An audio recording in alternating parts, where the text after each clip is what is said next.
шлях, а фермери в країні.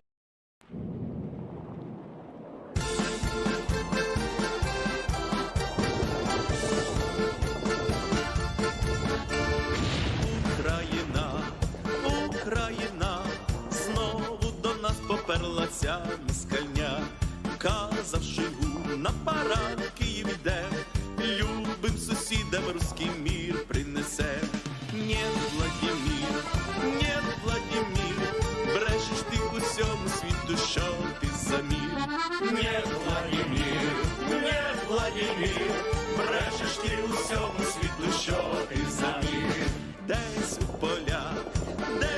полях, танки ворожі шукав собі шлях, а фермери українські ті танки знайшли і собі на тракторі додому потягли.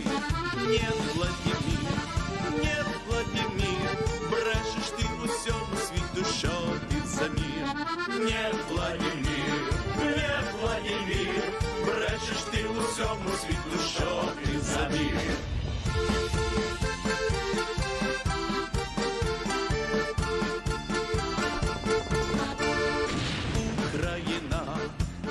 Україна засіває в землю руські добрива. Каже Пісков, що потерь у нас нет, з неба летить вам Байрактара привет. Нет, Владимир, нет, Владимир, брешеш ти усьому світу, що ти за мір. Нет, Владимир, нет, Владимир, брешеш ти усьому світу, що ти за мір. Україна стала до бою і міцна, як стіна. Б'є ЗСУ, артилерія б'є, жоден москаль у наш дім не зайде. Нет, Владимир, нет, Владимир, брешеш ти усьому світу, що ти за мір. Нет, Владимир, нет, Владимир, брешеш ти усьому світу, що ти за мір. Нет, Владимир, нет, Владимир, брешеш ти усьому світу, що ти за мір. Нет, Владимир, нет, Владимир, брешеш ти усьому світу, що ти за мір.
На коліно своє полкове знамено, дивлюсь на нього я востаннє у нез'ясованій журбі, всю кров мою, всі скитання воно вібрало у собі.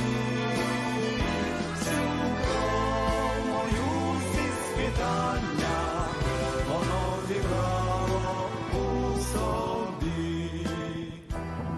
Відвагу нашу нашій волі, загиблих друзів імена. Читаю на шовковій молі я полкового знамена. Дивлюсь на нього я востаннє у нез'ясованій журбі.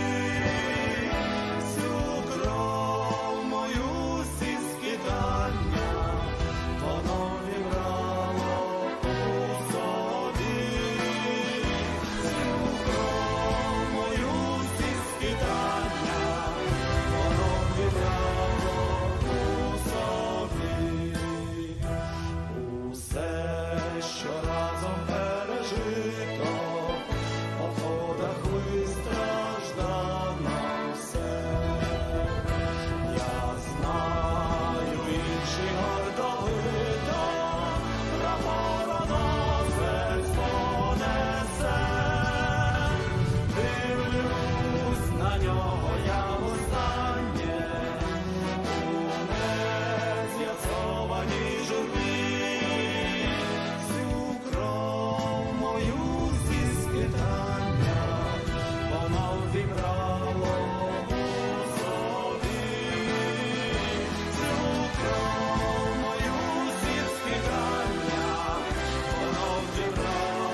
Прийшли окупанти до нас в Україну, форма новенька, воєнні машини та трохи поплавився їх інвентар. Байрактар, Байрактар. Російські танкісти сховались в кущі, щоб лаптем посьорбати довбані щі, та трохи у чах перегрівся навар. Байрактар, Байрактар. Приперли зі сходу до нас барани для восстановлення великой страны. найкращий пастух баранячих отар. Байрактар, Байрактар. Їх доводи всяке озброєння різне, потужні ракети, машини залізні. У нас на всі доводи є коментар. Байрактар, Байрактар. Вони захопити хотіли нас зразу, а ми зачаїли на орків образу з російських бандитів. Робить примар. Байрактар, Байрактар. Російська поліція справи заводить, там пивцю рашистів ніяк не знаходить. Хто винен, що в нашому полі глухар? Байрактар, Байрактар. Веде пропаганду кремлівський урод, слова пропаганди ковтає народ. Тепер нове слово знає цар. Байрактар. Байрактар. Байрактар. Байрактар. Байрактар.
Hello, everyone. I'm the Enforcer, and I'm accompanied by Enforcer Matt.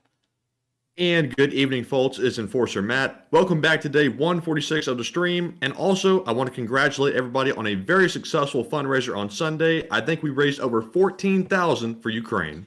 And that is actually correct. We raised nearly $14,000 in support of Ukraine, bringing our grand total, and let me make sure I just get this number correct, to $366,000.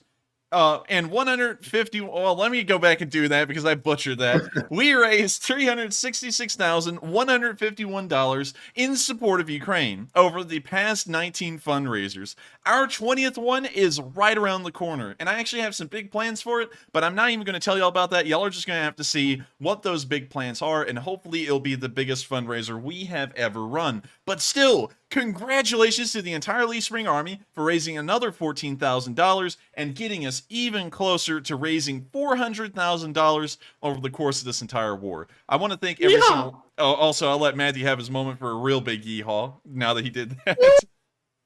You maxed out.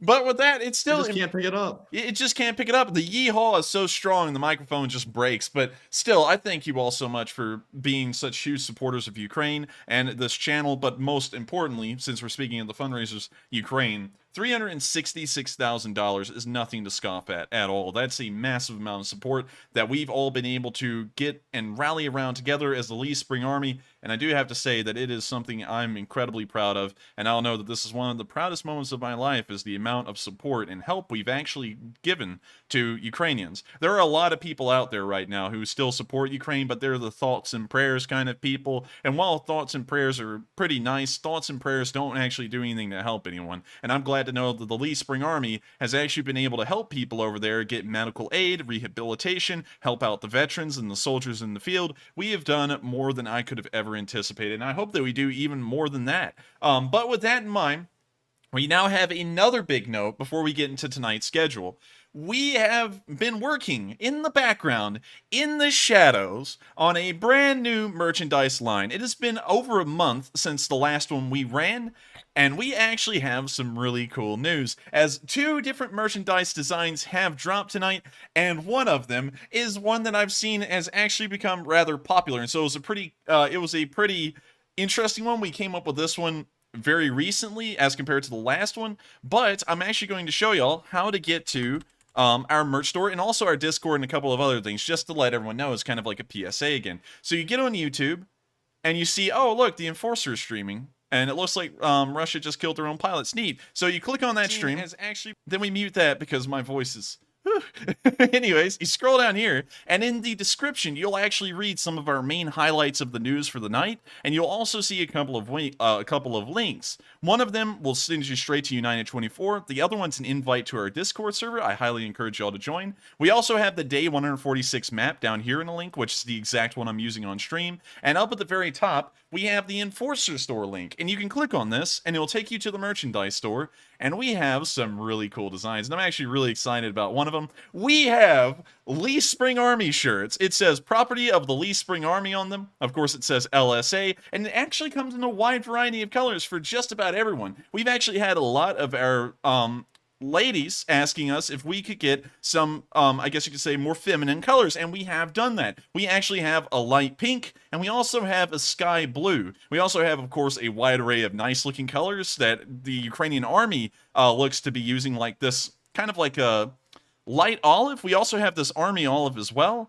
and, of course, our standard black, a blue, a light gray, and that's the exact same for our hoodies as well. Let me actually try and back out of this. Actually, just click on the home screen. That would be quicker. And we have a hoodie, of course, in multiple colors. And for everyone who's a big fan of our Coffee Fund, we also have some Coffee Fund hoodies. These were designed by Matthew, and I have to say he did an incredible job on them. And you can see a bag of coffee beans with the Enforcer on it. Of course, all of y'all have helped us out so much with the Coffee Funds, and we wanted to commemorate that in this little hoodie run. And we also have a t-shirt that has the same thing on it, and a little sticker. And so you can put this on your car, your computer, your suitcase, whatever you would like. But of course, I hope that y'all do get some. It does support the channel, and I have to say that all of our merchandise designs are incredibly good looking this time, and I'm very proud of them, especially the Coffee Fund and the Lee Spring Army one. Really, I don't have a favorite. I think they're both great. So make sure to get some and support the channel, and also the Lee Spring Army one just has a really elegant look. We actually had a couple of designs we were throwing around, and we went with this one because the text font looked a lot like the U.S. Army font that was used during World War I, which the Enforcer is based off of. Himself, which is me. But anyways, with that, we've now covered all of the little merch store stuff, and now let's get to tonight's schedule in the news.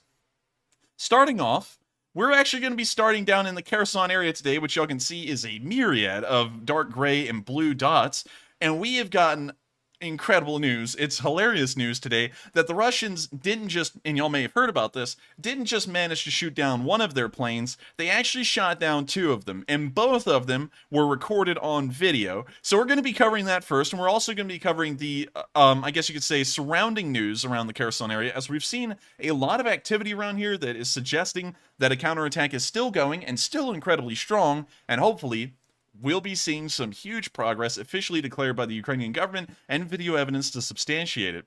After that, we'll then be moving to the Odessa area and cover the one bit of news there, and then we'll be immediately moving into a question segment while we move into Russia.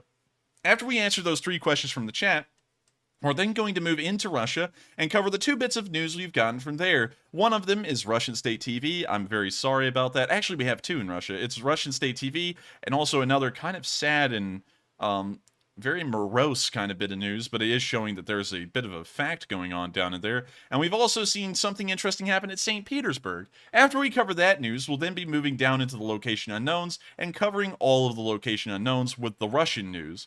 After that, we'll then be moving over to the Kharkiv and in the entirety of the Donbass. But of course, before we get there, we're going to go into another question segment and answer another 3 questions from the chat. And after we answer those questions, we'll then be covering the remainder of the news we have from inside Ukraine. Let me make sure we didn't have any international news. We don't. And so after we cover the Donbass news, I hate to say it, but we weren't able to find a speech from President Zelenskyy tonight. I looked everywhere. I couldn't really find one. So sadly, we don't have one. And so as soon as we cover that last bit of news in the Donetsk region, that'll actually be rounding out our news for the night. It's one of the few times, it's actually the second time ever that we haven't had a speech from President Zelenskyy, but of course, the last time that happened, he was actually somewhere else in the country. I believe he was actually in the Severodonetsk and Lysychansk area reviewing troops, and so there's probably a very good reason we haven't gotten a speech, but we will make sure to try and find one and have one up tomorrow. So without further ado, let's get to the biggest news that we've gotten today, and of course the reason for the thumbnail, and also the title. The Russians, in their own stupidity, saw an Su-35 of the Russian Air Force flying over, and the Russian ground air defense forces went, "Oh, bled, it's an enemy plane," and they shot down an Su-35. The ensuing fireball and the crash of the Su-35 was caught on film from multiple angles, and I'm going to show you all that right here. So here's the first clip. We actually have 3 of them from 3 different angles, and here's the first one showing the fireball of a plane spiraling towards the ground. And it's just out there. It's like a shooting star, and I bet a lot of Ukrainians are making some very good wishes on this stuff.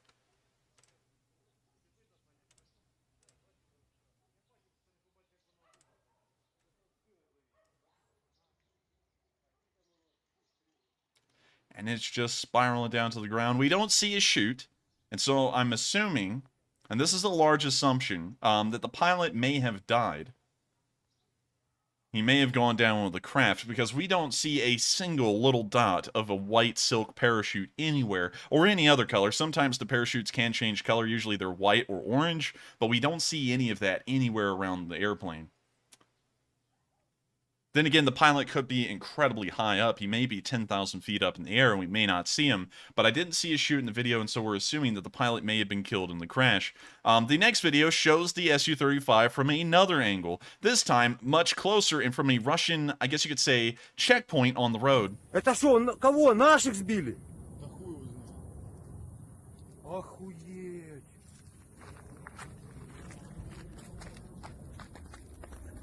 And look at that. Now the crashing multi-million-dollar plane is something, but look at this cheap roadblock. What is this supposed to stop? It's like 4 tires. Well, no, 6 tires. Correction, they really went all out on this one. 6 tires and 2 2x4s that have been placed in like a wall, and then they have some signs on it. That is no roadblock. Like, that won't stop anything. If a F-150 hit that, it would just roll right through. But anyways, getting back to the Su-35 crashing, it literally slams right into the field right beside them.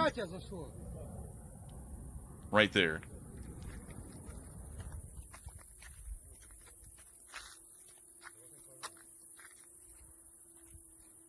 Это что, походу, бля, как он провода еще не ебанул? Man. You know the Russians are seething right now on this one. Стоят пацаны тоже охуевшие.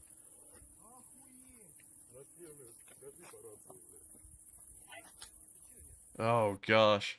Another Su-35 lost, and we have one last angle of this Su-35 crashing, and then we're going to move on to some extenuating news. This actually looks like extended footage from the same roadblock after the crash, but we're not entirely sure because I don't think we saw the roadblock in the video.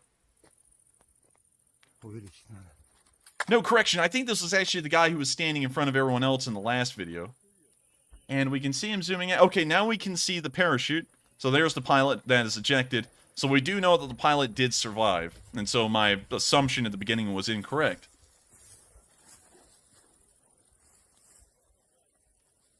Нахуй. So that's the end of all of the videos of the Su-35 crashing, but then things became even more complicated because apparently the Russian ground forces at these nearby checkpoints were apparently not able to find the pilot, and the Russians dispatched an Mi-35 to look for the downed pilot. Now this is, of course, sometimes normal when trying to find a pilot that has bailed out of their aircraft, but the thing is that this is near Novokakhovka. In fact, this is almost right outside of the city. And so, of course, there is a large amount of Russian forces that may just be sitting in that town waiting to be moved to the front or in a rotation. So you would think that they would pull out one of those units to go looking for the pilot, but for some reason they had to dispatch an Mi-35 to go out there and look for the guy. So here's the video of the Mi-35 then flying somewhere around the checkpoint looking for the downed pilot.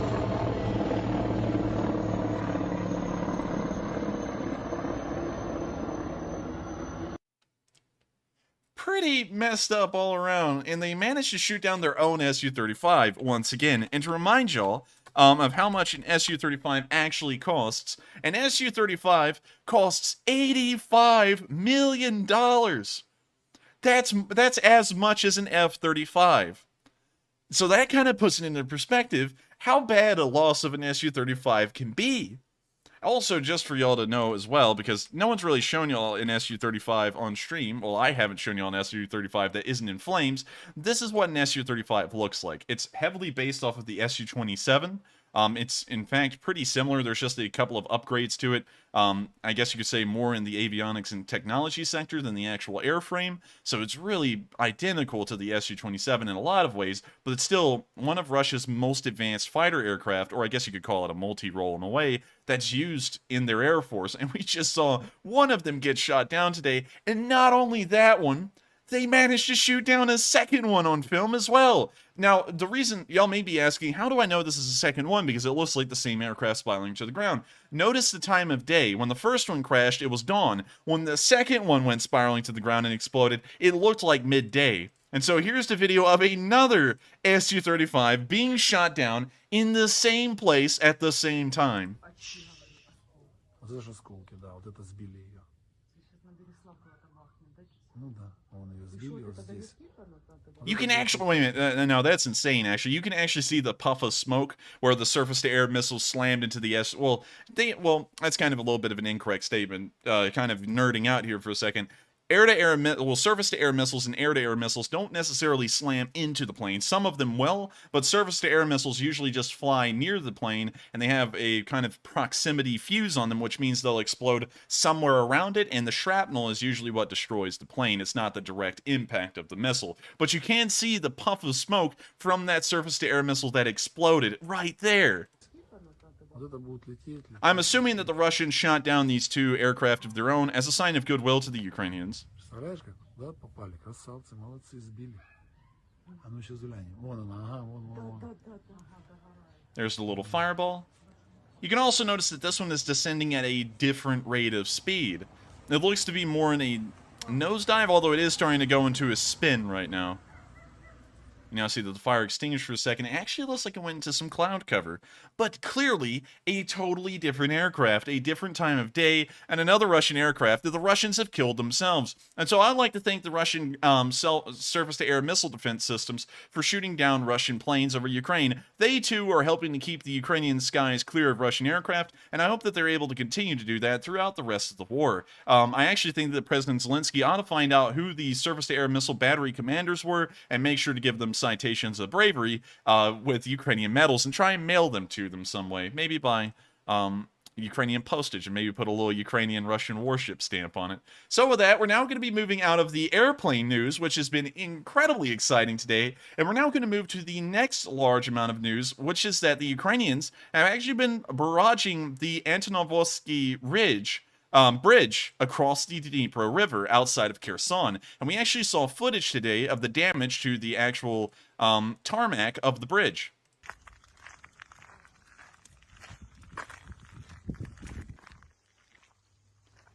You see some of the holes in the tarmac. I mean, you see that the damage is moderate. It hasn't destroyed the bridge, but the damage is pretty significant.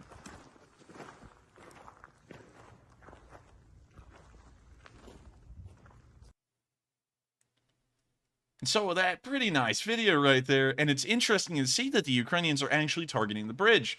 This may be showing a little bit of a change in strategy. They may be trying to cut off the Russians from supplies in Kherson and then starve them out and also cut them off from potential reinforcements, because just in case you all don't know, the Dnipro is a beast to be reckoned with. Just for you all to know, the width of the Dnipro River right outside of Kherson is just around 0.4 of a mile. And for y'all to get an idea of how difficult it was for the Russians to cross a much smaller river, the Seversky Donets River, where the Russians tried to cross it before, was only 260 feet wide. And so you can kind of see that the difference in width and between the Dnipro River near Kherson and the Seversky Donets River north of Lysychansk and Severodonetsk is considerable. And you can also see how difficult it was for the Russians to ever try and create a foothold on the air side of the river. In fact, they never were able to until the Russian forces pushed the Ukrainians from flat land in the south. So it kind of gives you an idea that if the Ukrainians do destroy the bridges that cross the river in that area, the Russians may be cut off from supplies there.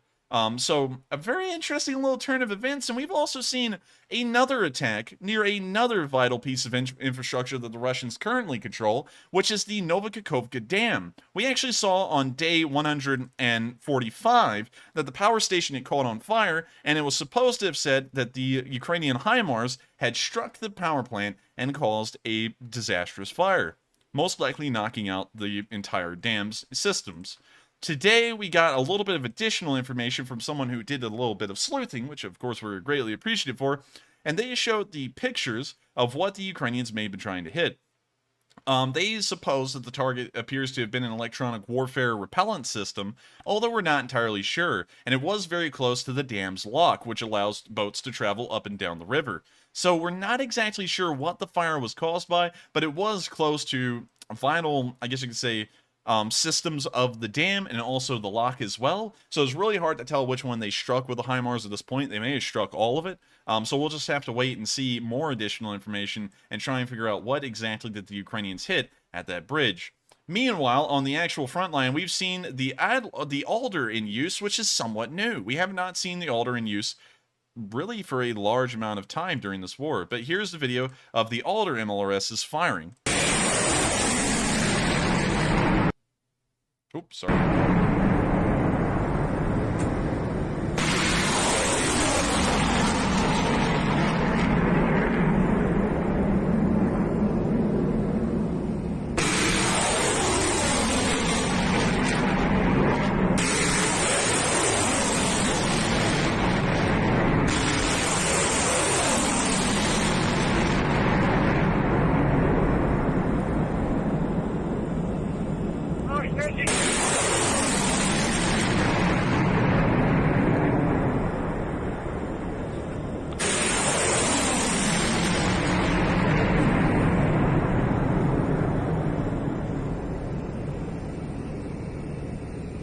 Я автом тут здійснив, знайшла так доповім.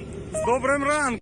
Now, to give you all a little bit of information about the Alder, it appears to be a little bit different than the Uragon. So let's pull up the Alder MLRS, and let's take a look at it. So we can see here, it's the Vilka MLRS system, and it appears that it is so new that there's really no public information on it. We do know that it fires 300mm rockets. These are not missiles, they are rockets, but we're not entirely sure of any information beyond that. It doesn't seem like there's any information on its range, or its capabilities, or anything like that, but we do have a picture of one at a victory parade in Ukraine. And I gotta say, it looks very similar to an Uragon. We'll actually pull up an Uragon for reference. Uragon images. Well, actually, it does look a little different, and there is a small difference. It appears that the cab, well, that actually could have been. We're not going to hypothesize on the cab too much. That's geeking out on a very minor topic, but still, it seems to be a little bit larger caliber, maybe heavier hitting than the Uragon, considering that it is new and has most likely had some kind of technology upgrades, although only time will tell how effective the Alders are. So with that, we're now going to be moving on from this bit of news and on to our next bit of frontline news, more towards the Kherson area, and this happened on day 145. We saw a massive barrage occurring near the Kherson area with a Ukrainian Su-25, letting the Russians know that unlike the Russian Air Force, the Ukrainians will not be shot down by their own surface-to-air missile defense systems. Now, isn't that cool or what? You see a second one as well. And like a bolt of lightning, they fire off the rockets and they are out of there, popping their flares and chaff to make sure they're not shot down. But I think, honestly, at this point, seeing that the Russians have managed to shoot down what appears to be 2 of their aircraft today, I think the Russians are more in fear of their own surface-to-air missile defenses than the Ukrainians are. So with that, it's great to see that the Ukrainians are still conducting action in the Kherson area. We do not know of any news of how the counterattack is currently going right now. As of last week, it appeared that it had begun, but we just aren't getting a lot of news as to its progress or video showing that progress actually coalescing into, I guess you could say, frontline changes. So right now, we don't know of any actual changes in the area, but we will try and keep up on it as best as we can, and as soon as we get a video showing a Ukrainian advance, we will make sure to put it down on the map. And if we see that the attack peters out and doesn't make any success, we'll also report on that as well. And so moving on back behind the lines, there is a group of heroes, a group of people who are putting their lives on the line and sometimes putting themselves in danger that aren't getting a lot of credit. We know of the Ukrainian farmers as the people who, regardless of what's going on, they are going to try hell or high water to feed 400 million people that rely on Ukrainian exports of grain yearly to survive. Ukrainian farmers are not only relentlessly trying to plant, grow, and harvest their crops, they're also trying to save them from Russian incendiary attacks in the area as well. As we saw on footage today, the Ukrainian firefighters, most likely from the Mykolaiv city area, as well as the farmers of this field, are tirelessly trying to put out the incendiary fires that are destroying the wheat that the Russians continue to set. And so here's the video of the firefighters and the farmers working alongside each other to try and save as much crops as possible. You see the farmer out there using what appears to be some wet towels attached to the end of a stick, and some firefighters sitting on top of a truck trying to douse out the fires with a fire hose.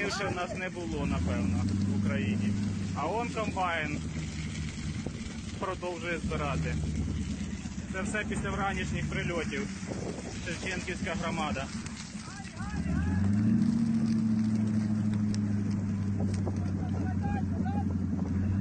They're actually doing a pretty effective job at putting out the fire, which is impressive. Wheat fires are incredibly hard to contain, and just in case y'all don't know, the usual practice when a wheat fire begins is to get out a tiller or something similar to that and just create a giant fire break in between the burning part of the field and the non-burning part of the field. You can see that a lot whenever a fire breaks out in a wheat field in the United States. Usually they become viral videos because the farmer is hopping inside of a tiller and he is literally flooring it across that field, trying to rip up as much ground as possible in between the burning wheat and the safe wheat. So it's actually interesting to see that they're successfully putting on the fire without creating a fire break, which is incredible, actually. And that farmer's down there right on the fire. He's pretty much walking into it and trying to bat it out with the wet rags on the end of that stick.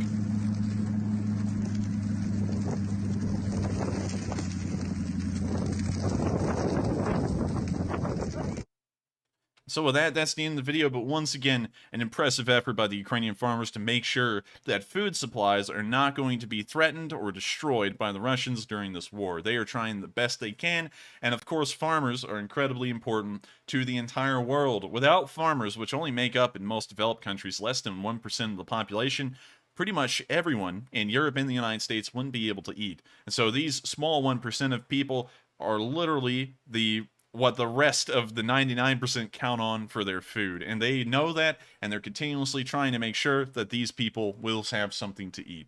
An admirable goal, and I hope that they are successful. We didn't see them put out the entire field, but it looks like they were making some decent progress in putting out a sizable amount of the fire.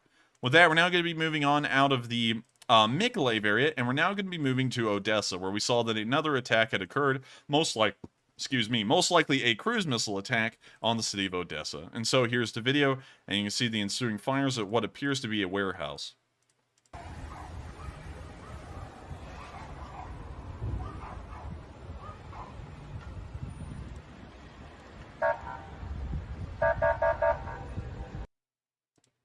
It's once again unfortunate to see that the city of Odessa has been attacked, but luckily it was a warehouse, and hopefully there wasn't a large amount of people inside of it, but we will be trying to get some casualty statistics if we can, to see if there was anyone killed and make sure that they are noted as civilians killed or war crimes.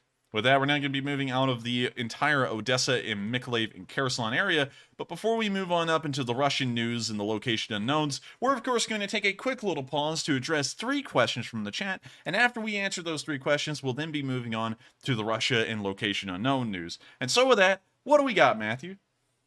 All right, and first up for the first question segment, we have a $30 super chat from White Lightning 777, who says, can the older 152mm Soviet artillery be rechambered to take NATO 155mm munitions, or would replacement be cheaper?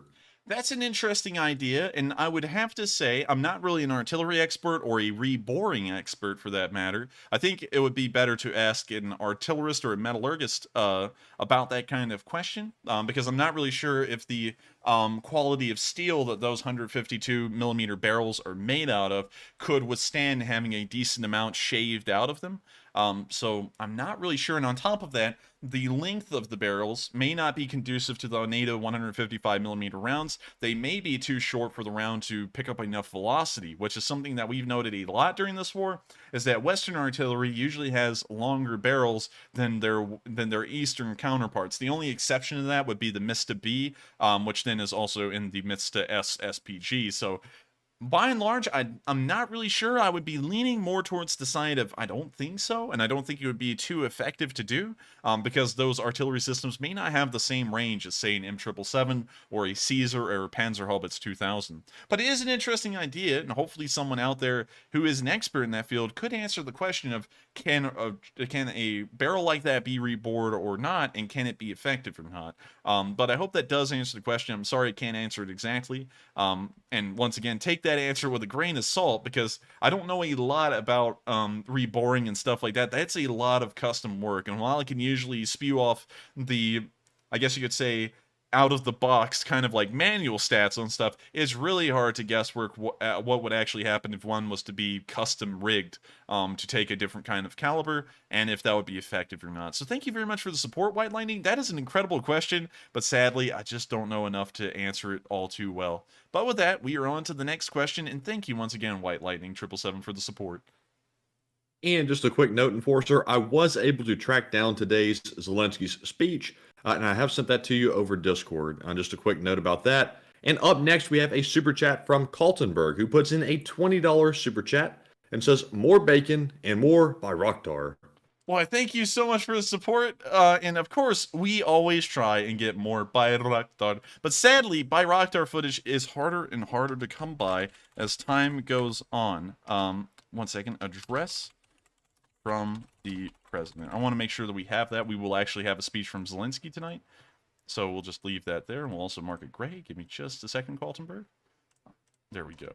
All right, so we will try and make sure that more Bayraktar does come around. We make sure to keep the song in there because everyone loves the Bayraktar song. And I've also heard some requests early on in the chat of bringing in a HIMARS song. Apparently it's sung by the same guy who sung the original Bayraktar song. And right now, I'm not sure if we will be able to find that song, but there is a little bit of a problem. The guy who originally sung the Bayraktar song has copyrighted that version of the song. And so if you do play it multiple times, you do risk the chance of getting a copyright strike, which is, of course, very scary for us on this channel because we run daily streams and also daily videos. And so if we get copyright strike for a week, we can't do anything. We can't even access the community page on my YouTube channel to tell people that we've been copyright striked, even if people read that. So, we will try and get some more of that, and also we will try and bring in more bacon. It seems like a lot of people enjoyed the government cheese video. I know that it was a little bit of a sway from the normal Ukraine war videos. We're trying to have some more broad and varied content on this channel, and it seems like a decent amount of people liked it. The like rate was a lot higher than normal. For every 10 views we got a like, and usually the ratio is somewhere around 17 views we get a like, so it was incredibly high like ratio. But we're just going to see if people do like that. We do actually have a goal, and the goal is that if that video gets 50,000 views over the course of a week, we will be making more, because that's what I will be deeming as a success. So hopefully it does, because I actually liked it a lot. We're going to try and use less stock footage in the future. That was my first attempt at a video. So we're going to be trying to use some more less stock footage in the future, trying to find some more stuff appropriate to the time. And also, we may not be covering the SWIFT banking system, because I was looking around on the internet, and it appears that a lot of people cover that, and it just seems like no one's really interested in how that works. The normal video, even being uploaded by multi-million subscriber channels like CBS, was only getting like 40,000 views. So I think we might have to skip over that one and move on to another one, just due to, you know, people wouldn't really care to watch it. But with that, I thank you so much once again for the support, Cultberg, and we're going to try and bring in more Bayraktar and more bacon. And so with that, we're going to move on to the final question of this segment, and then we're going to move on to the Russian and location unknown news. All right, and the final super chat of this segment goes to BC Skyman. He puts in a $20 donation, and he sends a super sticker. I'm not sure how to describe the super sticker, but it is a creature that I believe is purple. So it's wait a minute, what's the name of that thing from McDonald's? You know what I'm talking about? Like the purple thing? It's a grimace. Yeah, it's a grimace.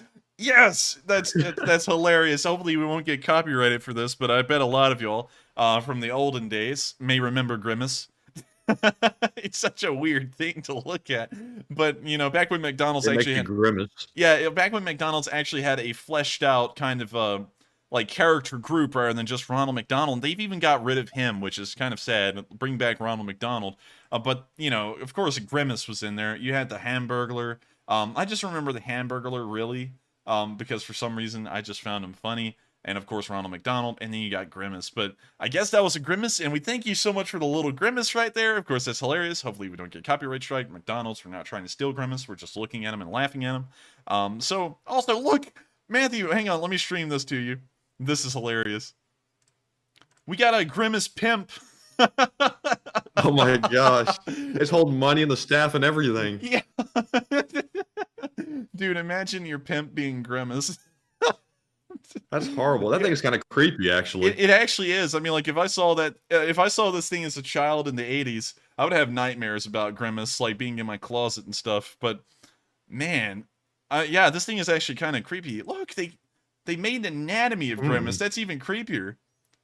Jeez. That's very creepy. But look, actually, that McDonald's had breakfast at that point because they had the hotcakes in there. Huh. Interesting. Anyways, moving off of Grimace, I thank you so much for the support, and of course it helps us to keep running this channel, and we thank you so much for giving us a moment to laugh at Pimp Grimace, and also all of the other Grimaces that were on Google Images. And so with that, thank you once again so much for the support, and with that, we've reached the end of this question segment. We're now going to move on into the Russian news and the location unknown news, and after that we'll move into another question segment, and then we'll move into the remainder of the news we have for the night in the Donbass area, and then go to Zelensky's speech. So without further ado, everyone put on your tinfoil hats. We are about to be entering a very dangerous place. Of course, we all know the rigors of going to Moscow. Every time we go to Moscow, it almost always seems like we're watching Russian state TV. And today is no exception, as Russian state TV is what's on the menu. And I just have to show y'all what people on Russian TV are saying these days. So, of course, I'll have to read it to y'all. The captions are kind of hidden at the bottom. So here we go. We should be building our future with culture, with heating, and without Ukraine. I don't. Wait, hang on. What in the world does heating and culture have in importance? Like, what? It's like you would think like culture, science, or culture, tradition. This woman's talking about culture and heating. Like, that's just like a major aspect of Russian life is heating. That would be like the United States, someone in America as like a political leader saying, we need to keep up our traditions and our air conditioning. Like, what in the world does air conditioning have to do with culture or tradition or anything? But anyways, we're going to let this continue. With culture, with heating, and without Ukraine. Why without Ukraine? Because Ukraine, as it was, can't continue to exist. There will be no Ukraine we've known for many years. It won't be a Ukraine any longer. When a doctor is deworming a cat, for the doctor, it's a special operation. For the worms, it's a war. And for the cat, it's a cleansing. Exactly. What on earth? Wait a minute. Matthew, do you understand that the same way I'm taking it? But it sounds like these people are calling the Ukrainians worms in a cat, and they're going to kill them off. I'll be honest, I don't really understand the reference. I think the way I took it, it was a very difficult reference to make because it was just so insane, but I think what they're talking about is that Ukraine as a land is the cat, the people are the worms, and the doctors are the Russians, and the Russians are going to pull the Ukrainians out of Ukraine and pretty much kill them off. And so for the doctor, it's a quote-unquote special operation, and for the worms, which according to this quote is the Ukrainians, it's a war. Now that is a pretty interesting statement. I don't know what the comparison is with deworming a cat. I'm sure there was a lot better examples that they could have made, and this, of course, was a bit of a stretch because you had to do a lot of mental gymnastics to get an idea of what they mean. But still, once again, Russian state TV doing what they do best, which is advocating genocide against the Ukrainians. So with that, we're now going to be moving out of Russian state TV and into the suburbs and the surrounding cities outside of Moscow, where we can see that the reality of the war is actually starting to set in, even on Russian state news. Unlike that state TV channel, which is always talking about genociding Ukrainians and doing a whole bunch of crazy stuff, we can see that one Russian news agency has started to show the real effects of the war and what these high casualties, some 38,000 soldiers killed, means for a lot of families. And I'm just going to let y'all see these speech-to-text translations and see the news exactly as it went for itself. It's kind of depressing, and it actually shows what a lot of Russian families are facing at this point in the war. Деды и прадеды он сражался с фашизмом. В память о Сэдди, говорю, купили. Новенькую машину. Новая «Лада» куплена на то, что в народе называют гробовыми, а официально – единовременным пособием семье погибшего. Отец говорит, что Алексей мечтал именно о белой, о такой. Выезжает в первый раз на кладбище. Now that's really depressing, and there's really no way you can make that sound good, and I think the state TV is trying to make it sound a little positive, but even at that, it has a lot of morbid undertones to it. For example, the boy of this family who was killed, which we can see his picture right here, apparently he always wanted a white car, and it appears that they ended up buying a modern Lada.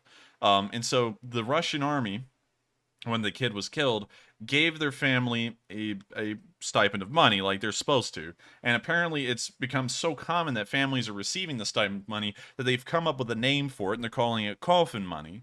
And so what they did is they bought the car of the dead soldier's dreams. They bought a white Lada like he wanted. And you know where they went first? They went to the cemetery where he's been buried.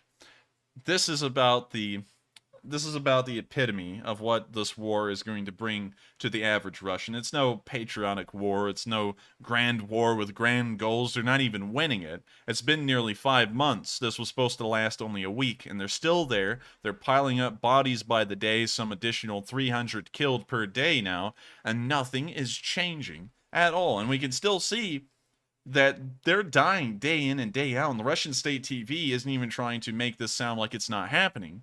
Now they're actually showing what's happening and what the families are living with, and they tried to make it sound like a good thing. And you know, this must be the most bitter thing for their family, is that someone probably told them, Probably the Russian government didn't even give them the stipend money. They gave them the car and then said, you know what, this is in honor of your boy.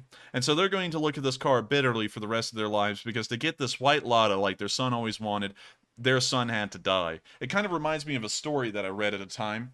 Y'all may be familiar with it, I'm not entirely sure. But it was some kind of story about a British family that was in the British Raj, back when that was a nation. And they were there, and they were playing a chess game out on their front porch. I think you may remember the story, Matthew, because it was one we had to read in school. And they got like some kind of, yeah, they got like some kind of monkey's foot, and they could wish for things. Remember, it was like 3 wishes they could get. And whenever they wished for something, something incredibly morbid would happen in return. Like if they wished to pay off the mortgage, their son died in like a terrible milling accident where a shredding machine just tore apart their son, and then they got the money to pay off the mortgage. This is almost like that exact same story right here. For some reason, it's almost like a direct comparison. And even in that story, it was so bitter that at the end of it, and of course it's a fictional story, so the comparison isn't exact, but close enough. With the last wish they got from the monkey's foot, the man wished that everything would return back to normal and they could get their son back and just go back to the way everything was, because they would rather not pay off the mortgage and have their son. And I'm sure that this family is about in the same position. They would rather have their son back instead of the white Lada that he always wished for. And so with that, that's the end of the video, and also the end of my little summary of it, and it's showing a little bit more of a darker tale that a lot of Russians are now having to live with. And Enforcer, just for your reference, the name of it was apparently the monkey's paw, according to the chat, and that sounds familiar. I was very close. I said monkey's foot. I was actually incredibly close to be trying to draw that out of my 7th grade school memory, but I'm glad that a lot of y'all have read it as well and know the story I'm talking about. It was actually one of the more interesting ones we read in school, because honestly, The Great Gatsby was not my favorite. So with that, we're now going to be moving out of the Moscow area from that unfortunate news, and we're now going to go and see a Russian helicopter right outside of St. Petersburg, and apparently the pilot was flying at the end of his shift, and he decided that it was time for him to clock out. And we can see what happens after he went on a lunch break and just hopped out of the helicopter. We can see the Mi-8 spinning in a circle into the ground, and then slamming down, rotors ripping up as they hit the ground as well, and the helicopters come to a stop. Right near a highway, it appears. It seems like there's a highway in the background. Now, the Russian pilot did not bail. Based off of how this thing is moving, I'm assuming that both pilots are still in there, still alive, and they're still trying to control the helicopter. And what appears to have happened is that the tail rotor went out. Just for those of y'all who don't know how a helicopter works, that main rotor, of course, spins. But that main rotor creates so much torque that without an opposing force to the torque, the helicopter's going to continuously spin in circles. And so that tail rotor's there to spin in the opposite direction of the torque and make sure that it stays flying, well, hovering and flying in a straight line. And so it appears that the tail rotor went out, which led to a spin, and then the helicopter, of course, crashed because it lost control. I also see some people saying it's a rotor tiller, which is good to know, but it appears that this helicopter did, of course, have some kind of severe mechanical failure, and we don't know if any Russian soldiers were injured or killed in this crash, but based off of how it crashed and seeing that the rear compartment doors were open, it would be safe to assume that if anyone was riding in the back of the helicopter, they would have been injured, at least, or maybe even killed. But it's interesting to see that the Russians are having mechanical failures even inside of Russia, and it's starting to show the state of disrepair a lot of their vehicles are in. It's incredibly rare to see something like that happen here in the West, and when it does happen, it makes major news. For example, when the Sea Stallion in Norway crashed and killed about 5 U.S. Marines, that made international news nearly. In Russia, we can see that this is just a video that's uploaded to the internet silently, and no one really focuses on it, which may be telling us that this is happening all over the place. And so with that, we're now going to be moving out of Russia, and from all that interesting little news, we're now going to be moving into the location unknowns. And we're going to be starting off on day 145, which is the blue markers, and then we'll move into day 146. So starting off yesterday, we saw that the Ukrainians are using even more buggies on the front. Buggies have become a preferred favorite of Ukrainian forces, as they are they have easy handling over rough terrain. Of course, they can even handle rough terrain from the start. and they're incredibly fast and incredibly small, and so it's very easy to get them around without getting them into tricky situations. We can also see a pin scholar, which may have been given to the Ukrainians by the Germans, which is a kind of, I guess you could say, transport truck that the Germans use. It's rather small, actually. But once again, a nice little donation by the Germans if we do have the nation that handed them over correct. And it's cool to see that they are starting to adapt to the strategy that they're using. At the start of the war, we hardly saw any ATVs of any kind being used by the Ukrainians. But as the war is going on, the Ukrainians have adapted, unlike the Russians. The Ukrainians have started to learn that tanks are largely obsolete, and anti-tank gunner, well, when I say obsolete, I say that with a huge stretch. They're not exactly obsolete, but in this war, it appears that they're at a severe disadvantage, and the Ukrainians have noticed that highly mobile student crews, as well as scout crews, can do a lot more to destroy the Russian tanks with the support of artillery, if need be. And so we've seen their strategy start to evolve from tank forces and armored personnel carriers to buggies carrying machine guns, and ATGMs, and anything else they would need to combat Russian units, most specifically Russian armor. With that, we're now going to be moving on from this video and on to the next one, where we've seen idiots on the daily.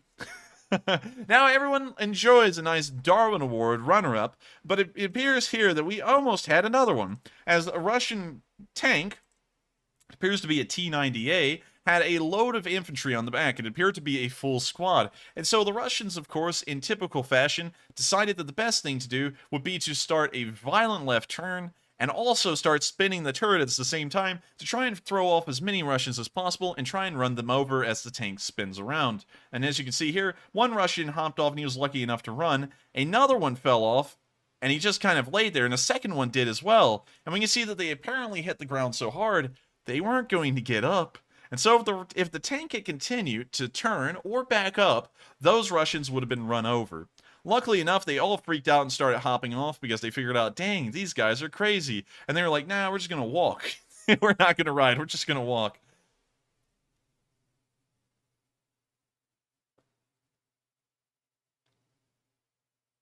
And now they're all off the tank, and then the tank almost runs them over again.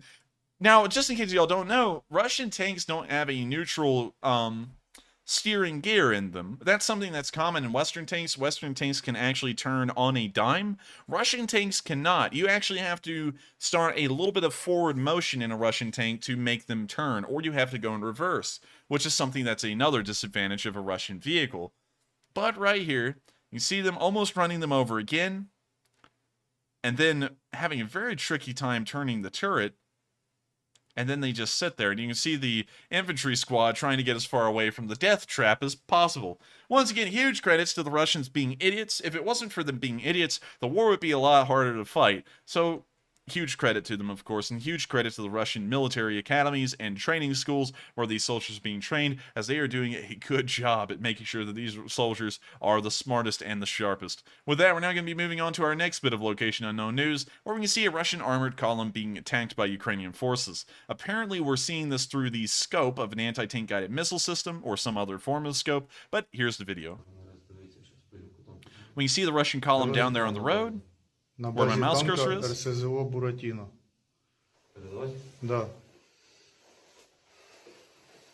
4 одиниці, серед них одне РСЗО «Буратіно». Спереді 2 танка.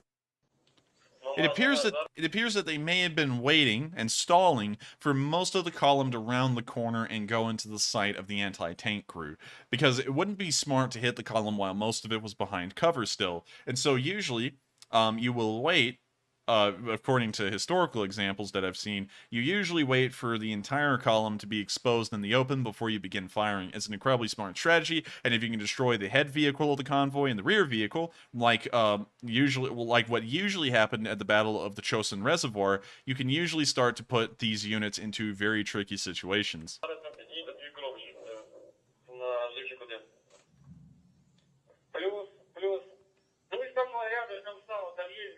When you see that one of the tanks was hit, when you see another tank being hit,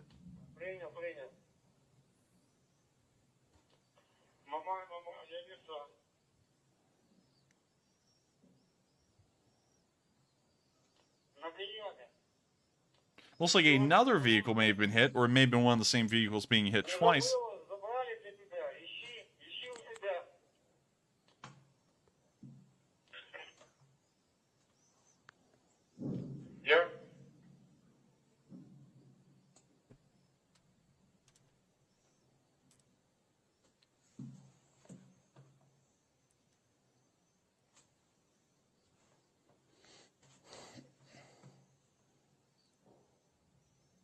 Another little explosion. That actually looks like one of the tanks brewing up and having some kind of ammunition explosion. Let's check that again.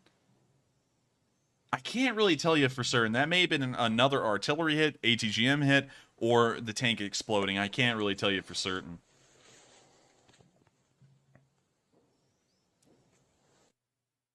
But what a nice shot. We can actually see that apparently that first bit of film we saw through the scope was that exact scope right there, most likely. But we can see that the Ukrainians are still knocking out Russian vehicles. And I saw someone in the live chat say that they reported that the vehicles was a Russian main battle tank, most likely a T-72 or a T-90, and a Tor. And of course, a Tor is a surface-to-air missile systems that the Russians use that cost around $20 million a pop. Far more expensive than a main battle tank. And so if they were able to knock out both of those, they got around $23 million in casualties right there monetarily in one fell swoop. Once again, impressive losses that the Ukrainians are inflicting on the Russians. And at such a range. Once we saw the camera get out of the view from the binoculars there, it seemed like that must have been at least 5 miles away. Once again, that's a rough approximation on my end, but golly, the distance was incredible. And so a great job to the scouting crew that apparently called in this artillery or ATGM strike, because it definitely put a hurt on the Russians, specifically monetarily. With that, we're now going to move on to our last bit of location unknown news from day 145 before we move on to day 146. And we can hear a Russian prisoner of war giving his reason for why he was fighting there. And his reason was for the money. Now, I would scoff at this a pretty good bit, but if you've ever been in a U.S. high school and you ever have a recruiter come through, the way that most of them recruit these days, they're like, hey, you want to make a lot of money? We give bonuses. Usually the Army comes in and they're the hugest advertiser of bonuses here in the United States. They'll be like, we'll give you a $20,000 sign-on bonus. But we can see that apparently this Russian soldier here was in that typical trope of sometimes people joke in the United States, what are you in the Army for? I'm here for the scholarship. And we can see this guy saying pretty much the same thing. And so here's the video. Какая была твоя неделя? Крови захотел, да? Ветеранка у меня есть, мне только деньги нужны. и всё. А, деньги нужны. А зачем деньги? И убивать дальше, блядь, ради денег? Да ты жить не будешь. Ты жить не будешь. Вряд ли живу. Курс доллара маленький. And that's the end of the video, but you can see what some of the Russians are there for. Of course, this isn't a blanket statement. Not all Russians are there for the money. Some of them may actually believe in what the Russian government's doing. Some of them may be there because of tough times. You know, like not tough times as in monetarily, tough times as in their normal lives, like maybe they're thugs or something like that. But still, we can see this guy here saying that he's there just for the money. So that gives you a pretty good idea of the average motivation for the Russian soldier. And if they're there just for the money, they may decide at a point, this isn't really for me, and like that guy, just wind up surrendering. With that, we're now going to be moving on to the day 146 news, which is actually more interesting than the last. First, we saw the Russians bombard a Ukrainian sniper. If those of y'all who are not familiar with the First World War, there was no counter to snipers at that point. In fact, snipers in the World War I sense were pretty new. Like, you know, there of course have always been sharpshooters during wars all the way from the Revolutionary War. A lot of y'all may remember, I believe it was Green's sharpshooters for the U.S., and I believe it would have been someone else's sharpshooters. They wore green. I'm trying to think of the ones that the British used, but by and large, since the times of the American Revolutionary War, and even a little bit earlier than that, sharpshooters have been employed by a lot of armies. Y'all actually may remember the words of a famous Confederate general, who I will not name, that said they couldn't hit an elephant at this range when they were entering a battle, and then just a minute later he got shot in, I believe, the neck, and then died promptly. So sharpshooters have always been around, but in World War I, snipers were a kind of new concept, and people were kind of fleshing out what in the world do snipers actually operate like. So they started to use cover, they started to use camouflage, they would go to great lengths to conceal snipers. and there was no way to counter them. In the trenches, if you popped your head up to try and look for them, you usually just died. And so what commanders on the battlefield would do is that they would relay a message to the artillery that there was a sniper in this area, blanket the grid. And so the artillery would then blanket the grid and hopefully kill the sniper. And we can now see the Russians returning to the tactics of yore and trying to kill the sniper with a large artillery barrage. And so here's the video. It came incredibly close, but of course the sniper survived as he was able to upload the video. And so here it is.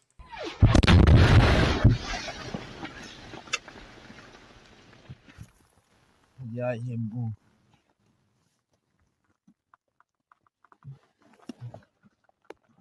Ты шо? Да хуй ты дойдешь?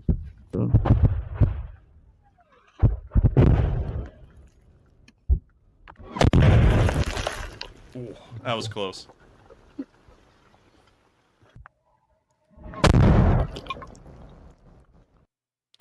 Snipers have an incredibly tough job. It's very demanding. It's also a very rigorous job, and I highly respect snipers for just their raw dedication to their job. It takes a very special kind of person to do something like that, and they are just deadly focused. I've actually been able to meet, I believe, one sniper in real life at a point, and you can tell the mentality of, well, based off of that one person, you could tell the mentality of a sniper versus any other common soldier, because they just seem focused on whatever they're doing just unbelievably. I mean, like, if they're eating, they're eating. If they're talking, they're focused on talking. If they're focused on doing anything else, they're just focused on it through and through. And it's just interesting to see, like, what the mindset of well, like, what the mentality of a sniper is. It's just incredibly focused all the time, at least based off that one person. And so I have a lot of respect for him, because it takes a lot of dedication to be that focused to everything. So with that, we're now going to be moving on to our next bit of Location Unknown news, where we can see work from the Ukrainian drone operators. We can actually see them using a new kind of Ukrainian drone that we haven't seen on film before. Apparently, based off of the caption, it's a Leleka 100. We can now see them backing up, holding the drone. And this appears to be a solely reconnaissance drone with a very large high-definition camera in the front.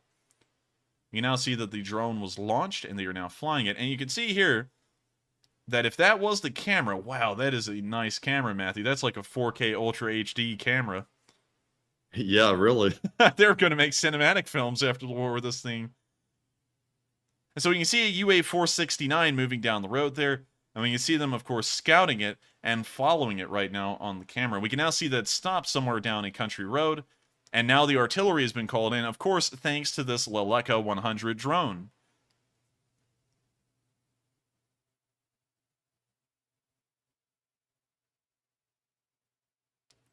So with that, that's the end of the video, and a very impressive one at that. We've never seen a Leleka 100 in use before on film, but seeing how high definition the camera was, that is incredibly scary to know that you're going to have an IMAX camera looking at you and catch you lacking in 4K Ultra HD.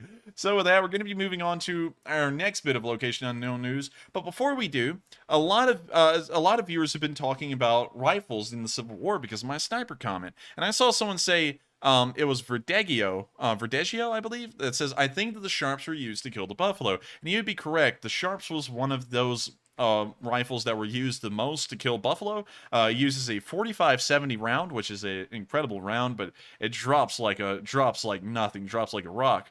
But still, it's an impressive round, and I've always been a huge fan of the Sharps rifle. Also, another interesting fact is that it wasn't just the Sharps that was used to kill the buffalo, because that's actually kind of a bit of a slow process with just one Sharps. Usually, they would get a whole bunch of men and they would put them on front of a train, because back during that time, buffalo literally grazed all over. It was not difficult to find them. They were in herds of tens of thousands. And as the train would go by, these 10 men or so on the on the plow at the very front of the train would just sit there with carbine repeaters and single shots or whatever they had, and they would just shoot at them just wildly, and they would try and kill off as many as possible. That was, of course, during the Indian Wars, when the U.S. was trying to kill off the food supply of the Indians, which largely relied on buffalo for their food. It's a very interesting story, actually, how that all evolved and kind of formed. And I would highly suggest you all read that, because it's just really interesting once you get into the details of what was actually happening out there. It's not as simple as it's made out to be. But with that, we're now going to be moving on to our next bit of Location Unknown news, where we can see some footage from a door gunner in a Ukrainian Mi-17. And so here's the video. We can see the helicopter flying. We can also hear him firing the machine gun.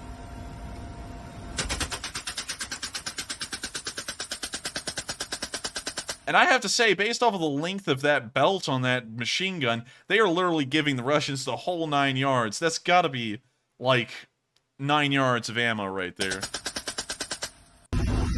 We now see someone firing a suppressed AK-74 on a mount near the window.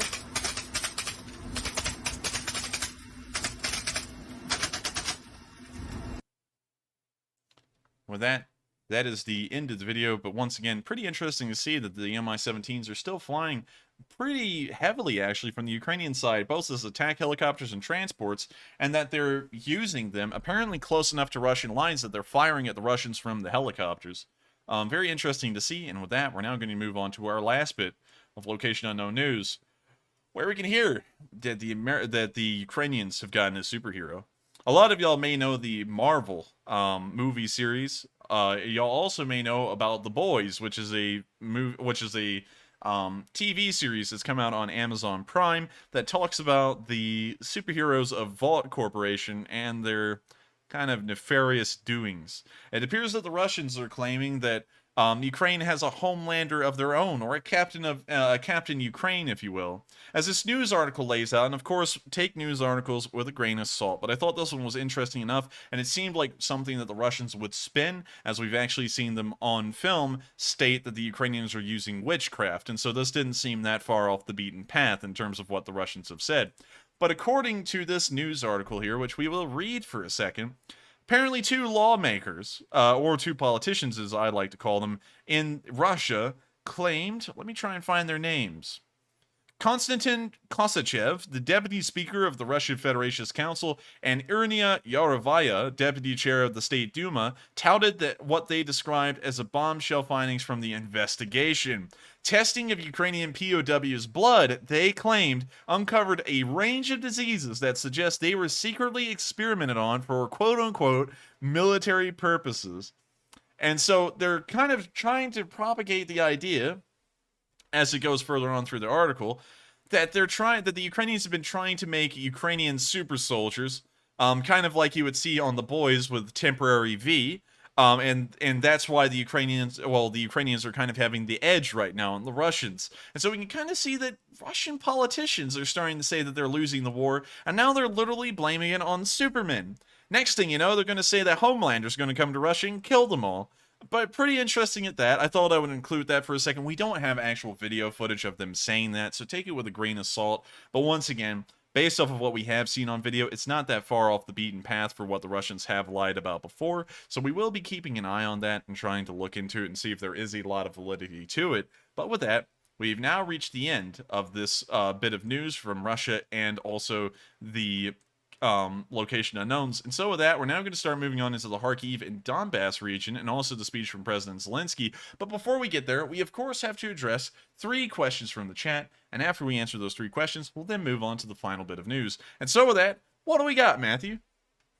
All right. And first up, we have a super chat that was sent in from Mike Marcel. And he does not leave a comment, but leaves a $500 donation to the channel. Good Lord. Well, thank you very much, Mike, for the support. Of course, that massive amount of support will help out our channel greatly. And of course, I thank you so much. We try our best to make sure that these streams are informational. They do put out as much on the war as possible. And we also make sure that they are as regular as possible. And while you didn't leave a comment, I'm of course supposing that the super chat was, of course, in support of our channel and what we do. And so I thank you so much for that. It's a huge thing, and I don't know if that's attached to the government cheese video, but we are trying to find out the future of where those kinds of videos are going to go. But I won't go into that right now. We'll go into that later on at the question segment at the end of the night. But I thank you so much for the massive amount of support. And I mean, like, that's just incredible, honestly, and we're greatly, Matthew and me are both greatly appreciative for it. It means a lot to us, and it's able to help us to keep on doing this, keep the lights on, pay the bills, and of course, we couldn't be more appreciative for your support in helping us to keep doing this. So thank you once again, Mike. That was huge. And with that, we're going to move on to the next question, and just thank you once again. And yes, thank you very much, Mike. That is tremendous support, and we appreciate it very much, and we appreciate you watching the channel as well. And up next, I want to revisit a super chat from BC Skyman, who had put in a $20 donation. He actually attached a comment to it, but because of a glitch, it didn't get attached directly to the super chat. So here it is. He says, 30 men and women are fighting near Slavyansk from my wife's town. 15 have been killed.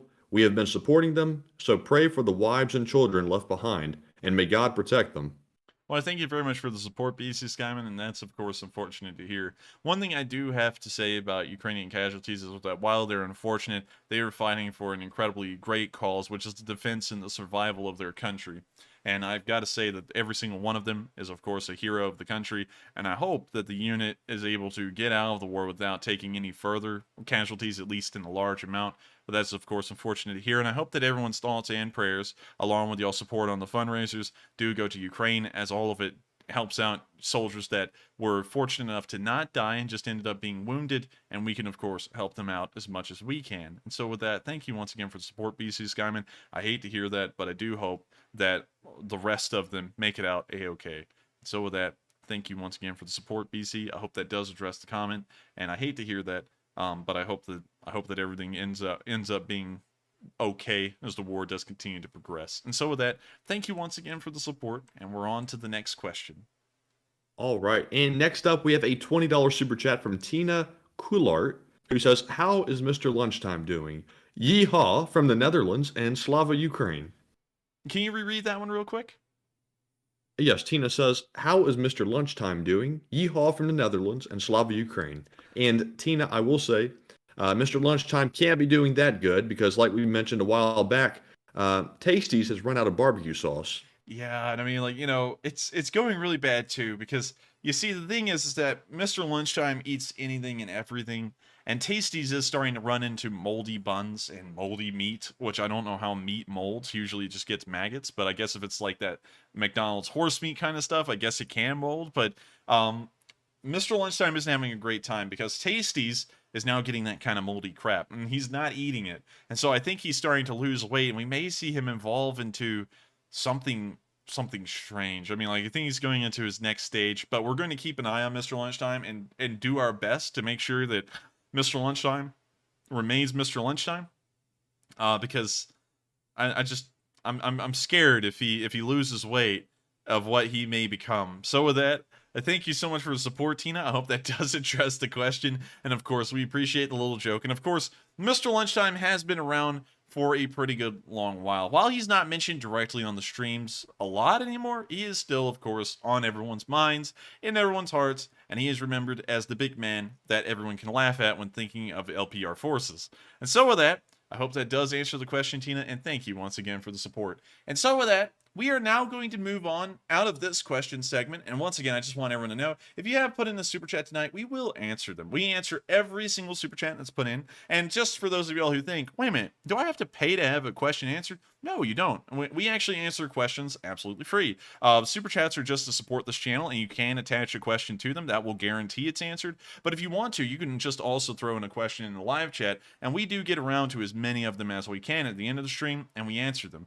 And so, if you would like to ask a question, please throw one in, and we'll make sure to try and answer it. And if you would like to support the channel, please feel free to do that too, because it helps us to keep running. And we're, of course, greatly appreciative to everyone who helps us to keep going. And so with that, we're now going to move into our next segment of news, starting in the Kharkiv area, where we have seen a little bit of a pickup of action. Of course, when I say pickup of action, it's not a heavy amount, and of course, it's just the 40th Artillery Brigade knocking out Russians again. This time, they actually did a little bit of counter battery operations and managed to knock out 2 Russian artillery pieces. And so, here's the video. You can see the artillery pieces clearly on the edge of the tree lines in 2 large dugouts, and the artillery is about to come right down on them in just a second. When you see a Brocha CA, I believe. We now see the M777 firing at a very high angle. Gee, that must be close. And we now see the artillery coming down on those artillery pieces. And now they're being turned into Reese's pieces. We can now see a fire starting in one of the dugouts. And we can now see the artillery trying to hit the tank. The first 2 shots were off.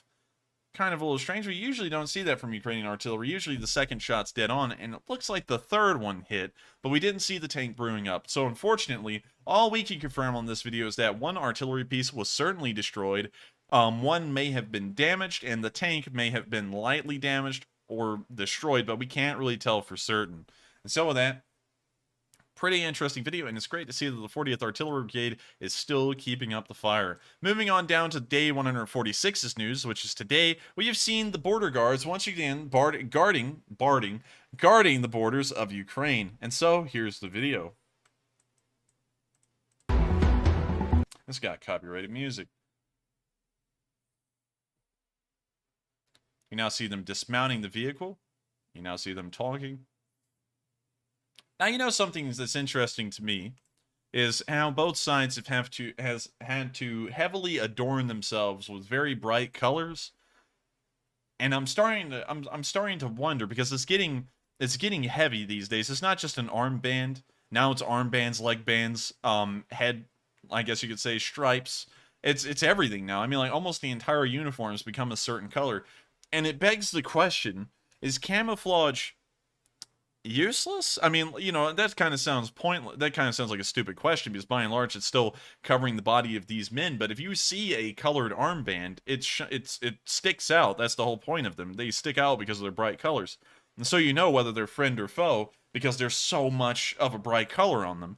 And so it's like, if you're going to, and of course this may be a little bit of a dumb point on my mark, because, you know, of course you'd have to get into the effectiveness of the remainder of the camo, and does it make it harder for them to see each other or not, or what. But if you have that much yellow tape on your uniform, and if the Russians have so much red and white tape, why in the world not just return to actual brightly colored uniforms?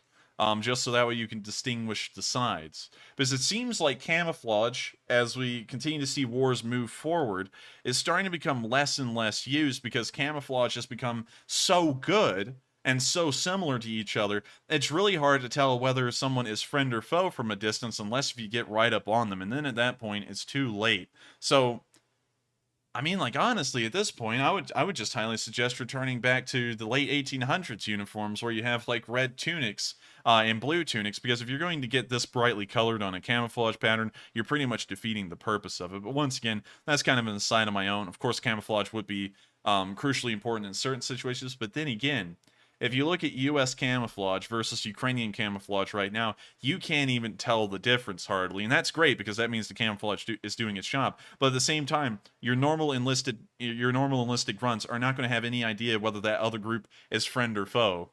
And, you know, they may commit fratricide, where they end up killing friendly forces. So with that, it's like, I don't know. I mean, like, is camouflage becoming ineffective or not? I would actually like to know what y'all say in the comments, because it's a little bit interesting to me. But with that, once again, it's just a silly aside. Camouflage is still effective by and large in the modern day. But with that, we're going to return to the video.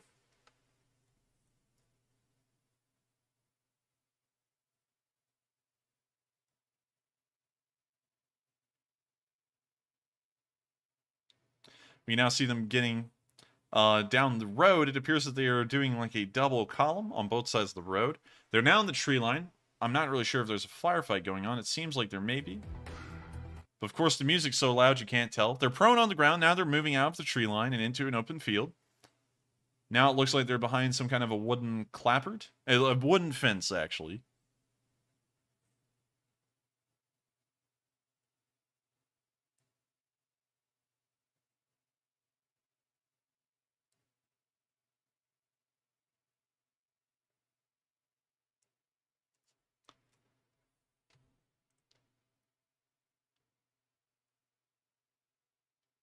We now see them moving around rather quickly, but we don't really see a lot of firefighting going on from this cameraman's perspective. But we do now see him leveling the AT-4 and firing it. So there is a firefight going on. It just appears to be a rather small one.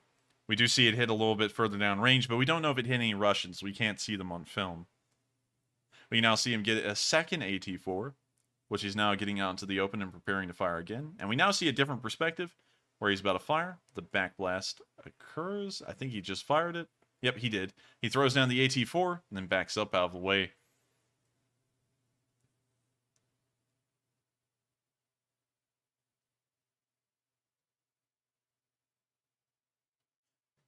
So that's the end of the video. We can see a small firefight happening here. The Ukrainians used a large amount of anti-tank weapons to fire back at the Russians, but we don't know the result of this firefight. We don't know if the Ukrainians were able to push them back or if it was just a small skirmish in between the two and the front lines remained stagnant. We couldn't exactly tell, but still, an interesting video from the Kharkiv area showing the border guards at work, and the border guards are not going to yield an inch of land until the Russians leave. And so that, great footage to see, and we're now going to move down into the Chuhuiv area, where we of course have heard no action to speak of. We're also going to move down into the Balaklia area, and just in case you all don't know, the 93rd Brigade appears to be trying to speedruns a celebrity status these days on the front lines, as every single day now, it seems, we've been getting news from this area showing that the 93rd Brigade has been inflicting massive amounts of casualties on the Russian forces, and today is no exception, as we have two entirely separate videos of the 93rd Brigade hitting Russian forces. The first one shows them using a javelin, and let me mute that real quick. It shows them using a javelin against a Russian, what appears to be T-72B3. So we can see the T-72B3 moving. We can also see it highlighted. We now see the Ukrainian soldier firing the javelin, and now the javelin's on its way. It appears that it was fired towards the rear of the tank. Actually, you could see it fly in right there. Right there. Man, let me see if I can show it to you. Right there, that's the javelin missile. And it looks like it came in, kind of like on a direct impact mode, and slammed straight into the engine bay, knocking out the engine and the hydraulic systems inside of the tank. Now we can see that a fire is starting, and this tank has, of course, been destroyed. Actually, correction, it's a T-80BV. It's now burning. We're not sure if the crew was able to bail, but now the ammo explosions are becoming pretty fierce. Now we can see that the tank is completely engulfed in flames. Another destroyed T-80BV. And once again, another kill for the Ukrainians to claim. With that, we're now going to move on into the second video from the 93rd Brigade, where we also saw the 93rd destroying even more Russians. This time they appear to be largely lighter vehicles like BTR-60s and BTR-82s, but here's the video. Actually, they started off on a pretty good note, destroying what appears to be a T-72. And we can see the BTR-60 right there, which was then hit and had a small turret toss competition, but not really a big one. It wasn't massive. But man, what an explosion. So it appears that they've damaged the T... We're just going to call that a main battle tank. I'm not going to try and say which one it is. It's really hard to tell. Maybe a T-80 based off of what's on the rear of the turret, but I can't really tell you for certain. But they've damaged a T-80, they've knocked out a BTR-60, and it looks like they're going for the whole gamut and trying to take out all of them in one artillery strike.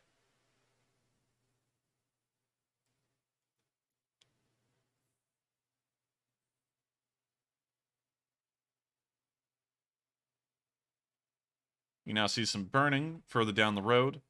And we can also see a scattering of Russian vehicles all along this destroyed roadway.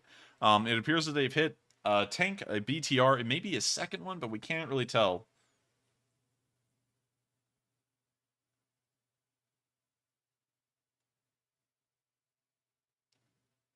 Of course, smoke still billowing. We can see what appears to be a new source of smoke and an explosion as well, showing us that that may have been some ammunition. Because there's no thick black smoke coming from that fire, so it looks like an artillery fire or an ammo fire. Of course, vehicles always have a sort or form of thick black smoke, usually from the gas burning and also the other materials that the interior of the tank is made of.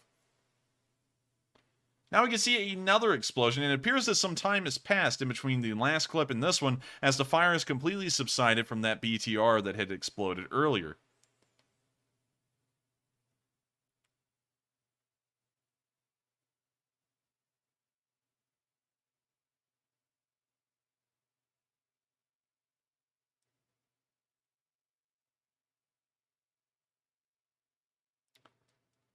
We can still see the smoldering vehicle right there, and we can also see the damaged T-80 right here. Fairly good video. We did see a couple of destroyed Russian vehicles here on film, and of course, credit to the 93rd Brigade for inflicting so many casualties on the Russians in an area of the front line that isn't even active as far as we know. There are no offensive or defensive actions happening in this area, yet the 93rd Brigade is just firing at the Russian forces relentlessly and inflicting a very large amount of casualties. So really impressive to see, and I hope that we continue to see that as time goes by. With that, we're now going to be moving down to the area of the Kyiv Monastery, where we haven't seen anything happening recently, and we also haven't seen any activity near the Slavyansk area as well. But we have seen some activity from the Belarusian volunteers, which are somewhere still near the Lysychansk and Severodonetsk area. We actually saw them engage in a firefight on day 145. За Бреста, блядь.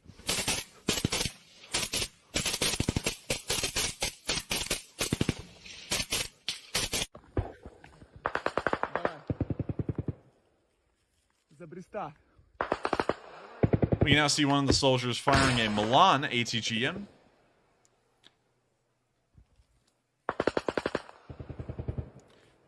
And it sounds like a light firefight. This is not like the hell on earth that we've heard the Georgians volunteers go through before. So it's a firefight, of course, but it's not the biggest one we've seen. За пацанов, нахуй.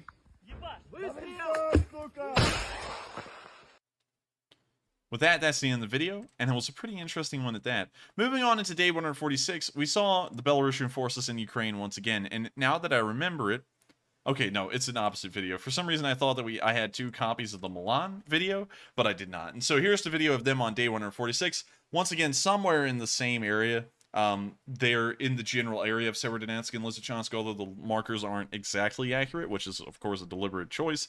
But here's the video. And we have to mute it.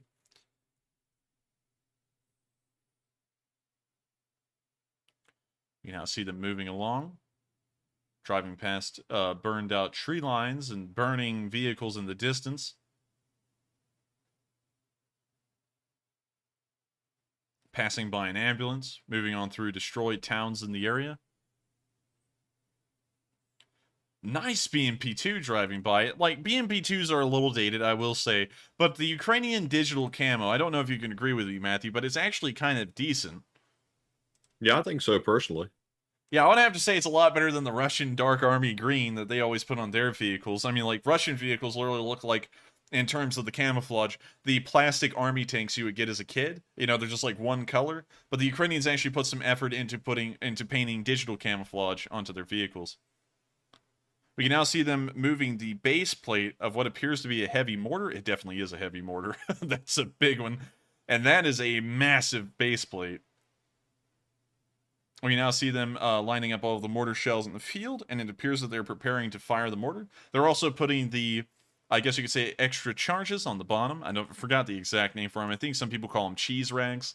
And there's a couple of other names for them. I'm sure in the chat we're about to have 50 names come out for that. But it appears that they're still preparing to fire the mortar. Appears that they're doing a little bit of land surveying. Of course, this isn't land surveying. I'm not exactly sure what that is. We can now see them adjusting through the scope on the mortar. And getting ready to hang and fire the shells. That is just such a huge mortar. I mean, like, it looks like a 120 millimeter mortar. Maybe even larger. I mean, that thing is a beast. We can now see that. Oh, wait a minute. Oh, hey, wait a minute. Let me go back to that. Hang on. I gotta see this again.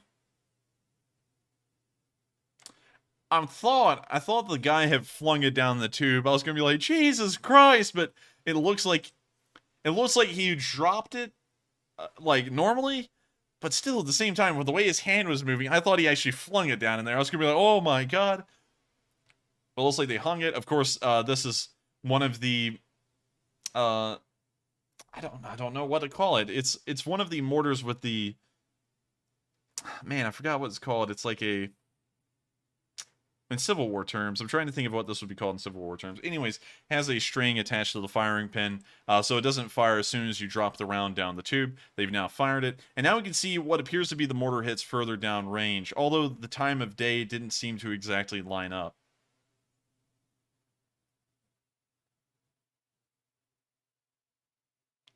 Now see them dropping the next round, firing. The next round hits.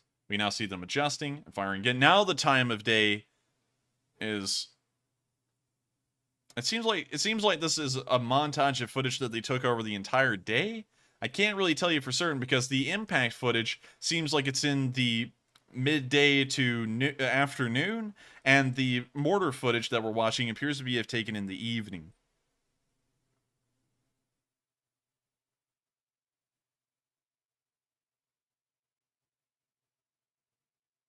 And beeps and eats finding food and treasure said is a hammer charged mortar. So thank you very much for correcting that for me. I didn't know what the actual terminology of that was called. And that's the end of the video, but it's good to see that the Ukrainians are still operating in the area. And we know that the Foreign Legion, by and large, is still somewhere near the Lysychansk and Severodonetsk area, fighting for the ground the Ukrainians still control right outside the city. And hopefully they'll be able to keep on as time goes by. Of course, the Foreign Legion has fought incredibly well across the entirety of the nation, and they're not even from Ukraine, which makes it even that more admirable that a whole bunch of foreigners came to Ukraine and believe in their cause so much that they would fight and die to protect it. With that, we're now going to be moving to the town of Tashkivka, where we've seen a person drive through the town showing the resulting damage of the quote-unquote Russian liberation. And so, here's the video.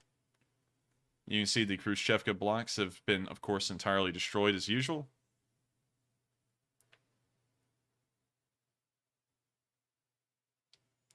Just a very sad sight to see.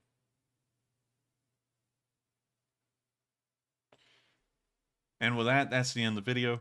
But of course, it gives you a really good idea of what exactly the Russian liberations entail everywhere. It's not just a specific instance that happens. It happens in major battles in major cities. It happens to every single village that the Russians manage to pass through, big, small, or middle in size. With that, we're now going to be moving down to the Popasna area, where we've seen the 10th Brigade hitting the Russians once more. The Russians had been, of course, desperately trying to break through to the Bakhmut area, but by and large, they've not been successful. We can now see a large infantry group, of course, being obliterated in the area as well.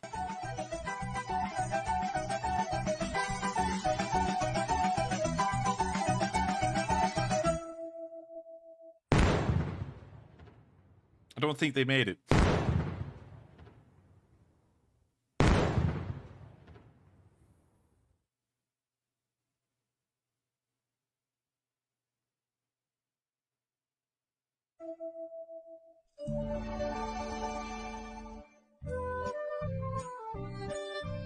And now we can see them using a stretcher to cart off the wounded or the dead. I can't really tell you for certain.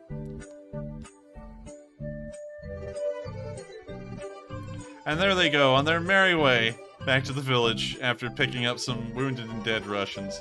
Of course, the music, a great compliment to the Russian stupidity of moving an entire half of a company in plain view of the Ukrainians and then expecting to survive. So I had to play the music. I mean, like, that one was just too good. If I take a copyright on that, that's a new copyright, so I don't think it'll matter too much because we've never had that song play, but gotta say, I really like the music. So with that, we're going to be moving out of the Popasna area. Once again, great to see the 10th Brigade slamming the Russians where they can. And we're now going to move to an area around Bakhmut, but behind Ukrainian lines. We've now heard a rumor, and I think we actually have proof of it now, although we didn't see the vehicle in Ukraine, that the M270s have arrived, and with it, the TACAMS missiles, the TACAMS, or the TACAMS, whichever way you'd like to pronounce it, have also arrived in Ukraine. But one thing I am able to tell you with certainty is that the M270 has definitely arrived. As we can see here, these are HIMARS rockets being fired. And you can see that these are not 6 missiles. You can count off the trails of the missiles individually. 1, 2, 3, 4, 5, 6, 7. 7 missiles. The HIMARS only has 6 tubes. The M270 has 12. And so based off of that, it appears that there is an M270 in the distance firing off its salvo of missiles, which means that there are even more HIMARS-like weapon systems able to fire the HIMARS rockets, I believe. And so with that, great news! And hopefully, this will mean that the Ukrainians are able to attack Russian logistics, command, and communication systems even better than before. And so, I'm going to let this video play.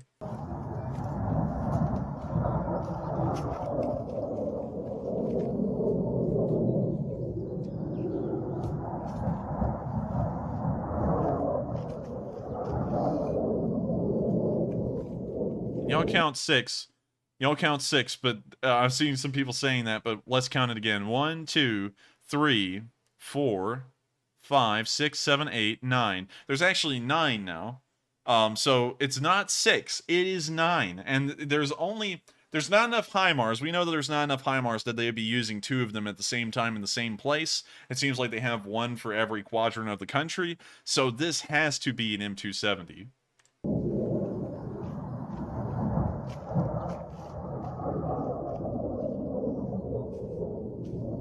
Oh, buddy.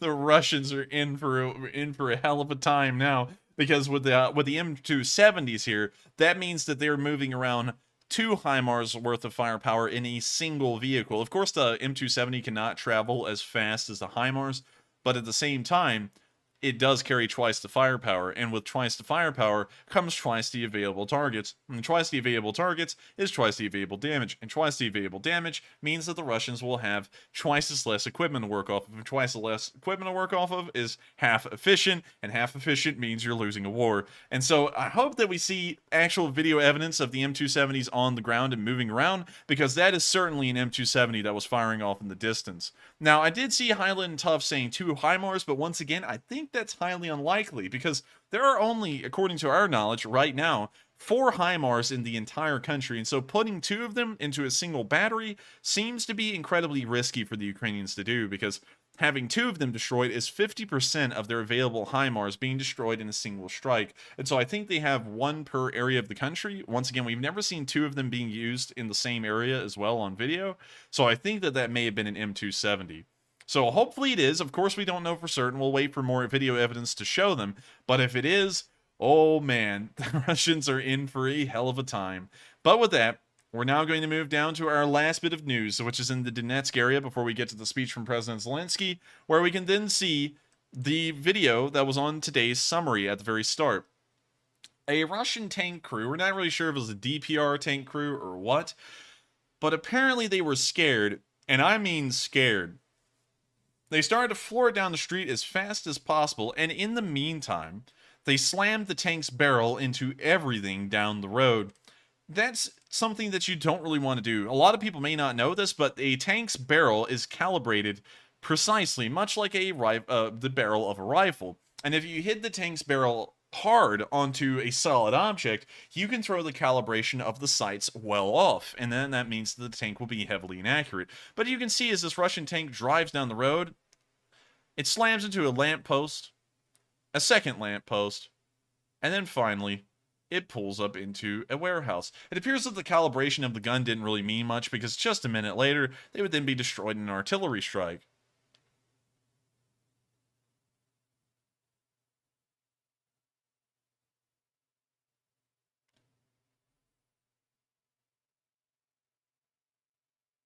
And now we can see that destroyed Russian tank inside of that warehouse. I can't tell you what variant of tank it was. It appeared earlier on. If I could take a good shot at it. Let's see, 1 second. It appears that the video isn't loading. Let me be sure that nothing's going on here. Okay, the stream is going on fine. Just had to check. It appears, if I had to take a guess, it looks like a T-64BV, which would be pretty rare for the Russians to have. But with that, we're now going to move on to the next bit of news, which, surprisingly enough, is in Kyiv. We've now covered all of the news for the night from the front lines, and we're now going to return back to Kyiv, where we're going to hear a speech from the man who has been in charge of the country since the very beginning, the one who said, "I need ammunition, not a ride." He's been to the front lines multiple times, commended soldiers for their bravery, and he's been the cheerleader of the country in terms of getting them foreign support to continue on this war and make sure that Ukraine stays free. And so with that, here's the speech from President Zelenskyy on day 146 of the war. Українки, всі наші захисники і захисниці. Щодобово окупанти дають чергові підстави для визнання Росії державою-терористом. Минулої ночі вони здійснили ракетний удар по селу в Одеській області. 7 ракет «Калібр» морського базування проти звичайного села. Це не дешеві і не прості ракети. Росія дуже пишалася ними. І куди ж вони влучили? Звичайне сільське поле і непрацююча ферма, сільські будинки, прибудинкові споруди, ліцей, будинок культури. Жодного військового сенсу. Це просто терор. На щастя, загиблих немає. Люди вчасно зреагували на сигнал повітряної тривоги.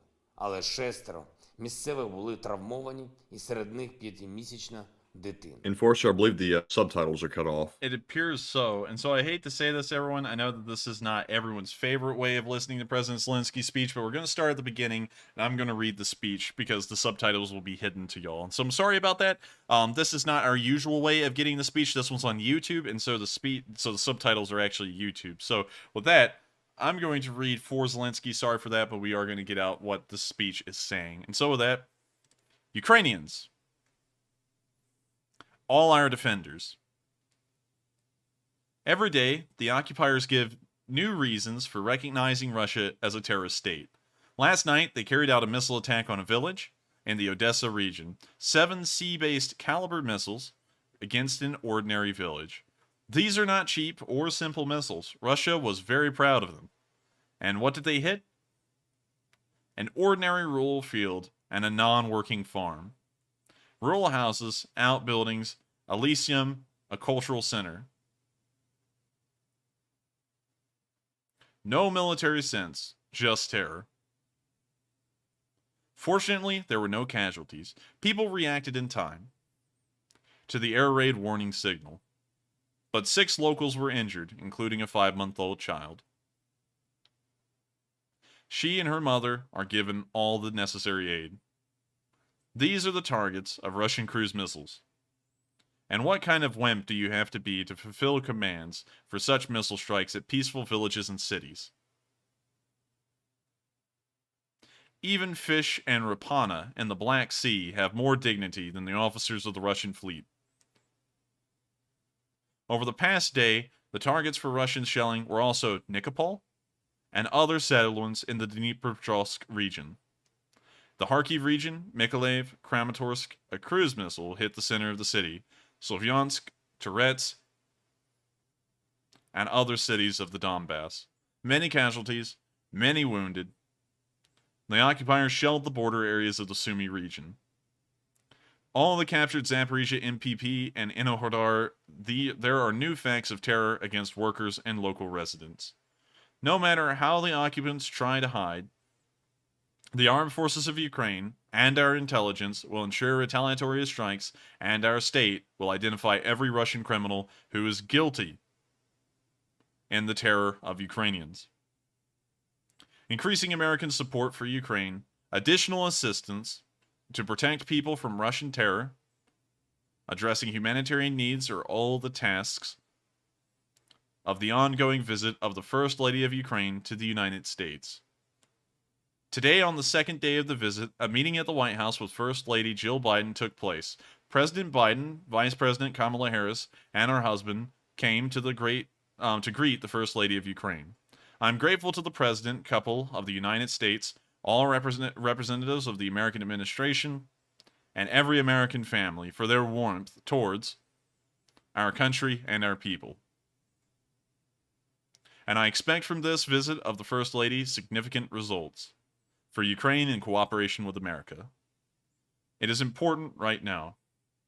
There have already been meetings with the Secretary of State Anthony Blinken, with Samantha Power, and other influential female politicians, representing the government and parliamentary structures of America. Tomorrow, Elena will speak in the Congress on behalf of all Ukrainian mothers, all Ukrainian women, and it will be an important address. And I really believe that it will be heard by those on whom decision-making in the U.S. depends. Today I had phone conversations with 3 leaders. I informed President Poland Andrzej Duda about the situation on the front line. We discussed further steps in countering Russian aggression. I spoke with Prime Minister of Italy Mario Draghi. I thanked him for his honest and principled position in defense of our common European values. In the evening, I also spoke with the President of Côte d'Ivoire. I informed him about our efforts to counter the food crisis, which was created by Russia and which threatens the world with large-scale hunger. The renewal of the power vertical of the state is in progress. Today I appointed new heads of regional offices of the Security Service of Ukraine and the Zakarpattia, Poltava, Sumy, Dnipropetrovsk, and Kharkiv regions. I also dismissed one of the deputy heads of the Security Service of Ukraine. I'm grateful to the members of the... wait a minute, hang on, let me go back 1 second. Sorry about that, everyone. I'm grateful to the members of the Competition Commission on the election of the head of the Specialized Anti-Corruption Prosecutor's Office for finalizing the competition. The decision on the winner has been approved. A new Minister of Social Policy of Ukraine, Oksana Zolonovich, was appointed as well. I expect her to be more active in explaining to people all the nuances of state social policy, specific people's rights, payment mechanisms, and other opportunities provided by the state. It is also necessary to speed up the modernization of the regulatory framework for social policy, and the role of the minister in this should be significant. It's very important that today the Verkhovna... Oh, he went really fast right there. Sorry, everyone. It's very important that today the Verkhovna Rada of Ukraine implemented the initiative of the head of the Office of the President, Andriy Yermak, to set up a special commission to control the use of weapons provided by our partners. The commission included representatives of all parliamentary factions and groups. I want to emphasize, there is no ground for any claims to our state in this regard.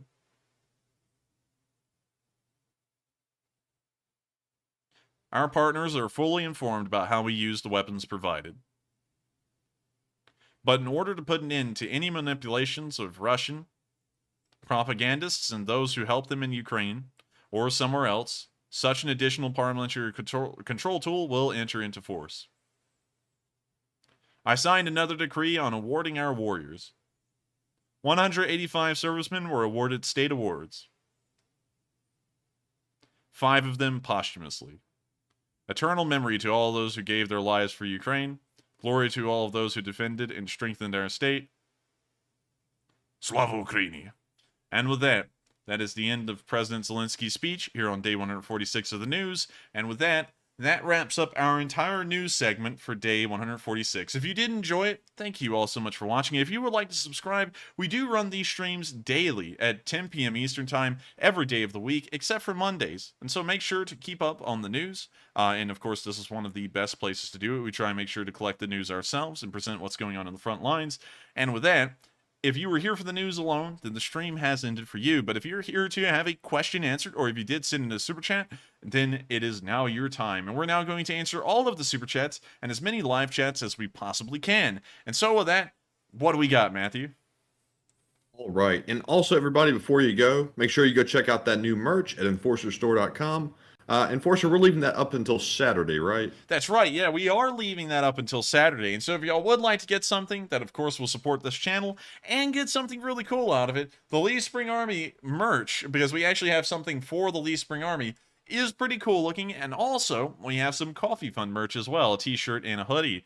And so with that, we are now going to move on into the question segment and make sure to go get some because, of course, it helps this channel and we try to make sure the designs look cool as possible. So that way, of course, y'all can have a good time wearing it and look pretty cool. And so with that, we are on to the questions. All right, and moving into our final question segment of the night. Up first, we have a $20 super chat from DC Williams who says, well, then you for the compliment, Enforcer. Well, thank you so much, DC, for DC Williams for the support. And I think that you haven't been around for a long while, at least as far as I've seen. Is that correct, Matthew? Yeah, he's been around for a long time. Yeah, and so I thank you so much for the support, DC Williams. And of course, I don't know exactly what that was for, but of course, you're more than welcome. I try and be as polite as possible. And of course, there's a lot of good things to look out for in the world. And so I hope that the compliment was good. Unfortunately, I forgot what it was in particular. But thank you once again for the support. It does help this channel to keep running. And with that, we are on to the next question. And up next, we have a donation that was sent in without a comment from Heed Lean, who puts in a $20 super chat. So thank you very much for the support of the channel. And thanks for supporting what we do. And with that being said, we are moving on to the next one, which is from Not a Channel, who puts in a $14 donation and says, have you seen any visual confirmation yet of Ukraine's claims that the Russians are storing live munitions at and shelling from the Zaporizhzhia nuclear power plant. We haven't been able to get video evidence of that as of right now. It's something that we also haven't gotten any satellite or picture evidence of, so sadly we cannot confirm that. So, you know, I would like to give an assumption, but we just don't have any evidence to work off of, and so I don't know if that's true or not. So I hope that kind of answers the question. We have no idea whether they're actually firing from the Enohordar area or if they're storing ammunition there. But it does seem like a place where you could store ammunition and fire from and be largely protected from counterfire due to the impending threat that you might accidentally hit the nuclear power plant and cause a disastrous result. So with that, I hope that does answer the question, at least in a way, but unfortunately we don't have any news to go in either direction. And so with that, we are on to the next one, and thank you once again for the support. All right, and up next we have a $20 super chat from Redwood Beard, who says, correct me if I'm wrong, but shouldn't there be some form of IFF to prevent friendly fire regarding the plane? I think there should be. I'm not entirely sure. I'm not really an expert on that kind of stuff, but I would consider that it would be quite normal to have incidents where that could be there and then friendly fire does occur, because some of y'all may not know this, but in the Gulf War there was actually a decent amount of friendly fire that happened with coalition forces, and there's a very famous video on YouTube of an A-10 pilot who conducted a strafing run on British forces during the invasion, and he, after trying to confirm multiple times that there were orange markers on the vehicle, was told there are no enemies in the area, fire. Well, there's no friendlies in the area, you can fire on the convoy, and then he fired on it and ended up killing a British soldier. And that's not the first time that, you know, in U.S. history that's happened. That actually happened pretty recently when, during the, I guess you could say, issues in the Middle East. I mean, like, there wasn't a specific conflict it was attached to. I mean, like, ISIS was in Iraq and Syria at the same time. We were kind of just over there, I guess you could say, trying to quell ISIS. We ended up barraging the Kurds, which were on our side. And, you know, that was a bit of an issue, and no one really knew why that happened, but it friendly fire can happen even if you have clear identifiers, and so it may have had one, but apparently the Russians on the ground were just too dumb to either pick it up, or they got some misinformation and were told that was an enemy aircraft and then shot it down. Regardless, it's still great to see it being shot down, so I'm just happy to know that there were 2 Su-35s that met their pitiful grave today. And so with that, thank you so much for the support, Redwood Beard. I hope that does answer the question, and thank you so much for the support. And with that, we are going to move on to the next question, and thank you very much for the support. And next up, we have a $10 super chat from BL Parak, who says, what kind of battle did you win to make Matt call you the Enforcer? And we actually got katanas out and we fought almost to the death. Yeah, almost. But the serious answer to that is that I didn't have to fight really at all, because I'm trying, you know, because of course the Enforcer is like the image of the channel, and if I was called by my first name all the time, everyone would be like, well, who's the Enforcer? And considering that we call him Matthew most of the time, Enforcer Matt, then that become ultimately confusing, because a lot of people are still confused as to who he is and who I am, because I'll say stuff on stream in the middle of a news thing, and then people will be at an Enforcer Matt saying, you're wrong, man, it's actually this, and they're talking to him, but they're addressing me. So, you know, that's the reason, that's kind of like the explanation why we didn't actually have to I actually didn't have to beat him to do that. We just kind of did that from the start. And so with that, I thank you so much for the support, and I hope that does answer the question. And with that, we are on to the next one. And also, Parak, since you've been around for quite a while, most people probably know the Enforcer's first name by now. I'm sure somebody's about to say it in the live chat, but I won't say any more about that. Let's move on to the next super chat. We have one from Mia Story, who puts in a $10 super chat and says, why not minor in video journalism? Ooh, well, I mean, like, that's a nice idea, but the thing is that I wouldn't, you know, that's a rough one, because you see, my time would probably be taken up making videos for the video journalism class, which I feel is kind of dead end, you know, because I'm kind of doing that already. So I wouldn't necessarily want to do that. I feel like history is still the way to go, and also since I'm kind of already knowledgeable in a decent amount of history, at least the groundwork of it in some instances and the in-depths of it in others, I generally do fairly good grade-wise, and that's what I'm really looking for, is a high GPA, so that way I'm very good looking when going into a law school application. And so with that, I hope that does answer the question. And also another thing is that for some reason, it always seems like whenever you're at whenever you're at the most at the previous rung, like if you're in high school, you always think, well, in college, because I'm not learning anything in high school, I'm actually going to learn something in college. And then you go back to middle school and you think that about high school, and then you go to elementary school and you think that about middle school. And you end up learning that you don't really learn a lot in any of it. I mean, like, not at least what you're thinking in your head, and maybe, I don't know, maybe that's just me, maybe that's just Matthew, we both feel that way, kind of, but, I feel like in video journalism class, I'd be learning a lot of the things that I've already kind of learned on here doing this. But still, it's a pretty good point. It's a pretty good idea, but still, I want to make sure I stick to the history one because it'll help me keep my grades up. And so with that, thank you once again for the support. I hope that does answer the question. And with that, we are on to the next one. All right, and up next, we have a $10 super chat from Blue Neptune, who says, let's see here, did not see report on plane at beginning of video, but think that Russian Su-35 probably had a transponder problem or turned off. That's a pretty good point. That may have been the reason why. I'm not entirely, once again, we're not entirely sure with the surrounding, I guess you say, events that led up to the aircraft being shot down. All we know, and all I know, for what I know, is that a surface-to-air missile battery shot down the Su-35, but that may be a fairly good reason as to why. But at the same time, you would think that the Russians would be able to identify the Su-35, as the Ukrainians don't have a massive amount of Su-27s, which look similar. So in that instance, you would just think, based over the silhouette of the aircraft, if they were able to get a very close look at it, you would just think they would assume it's Russian because it looks like an Su-35. But still they didn't, which was kind of weird. And they managed to not only shoot down one, but it appears two, although one person did say it may have been shot down by a Ukrainian air battery, which we're still looking into. So with that, I hope that does answer the question. And that's a pretty good explanation of why it may have been shot down, but once again, we're not entirely sure. And so with that, thank you once again for the support, and we're moving on to the next one.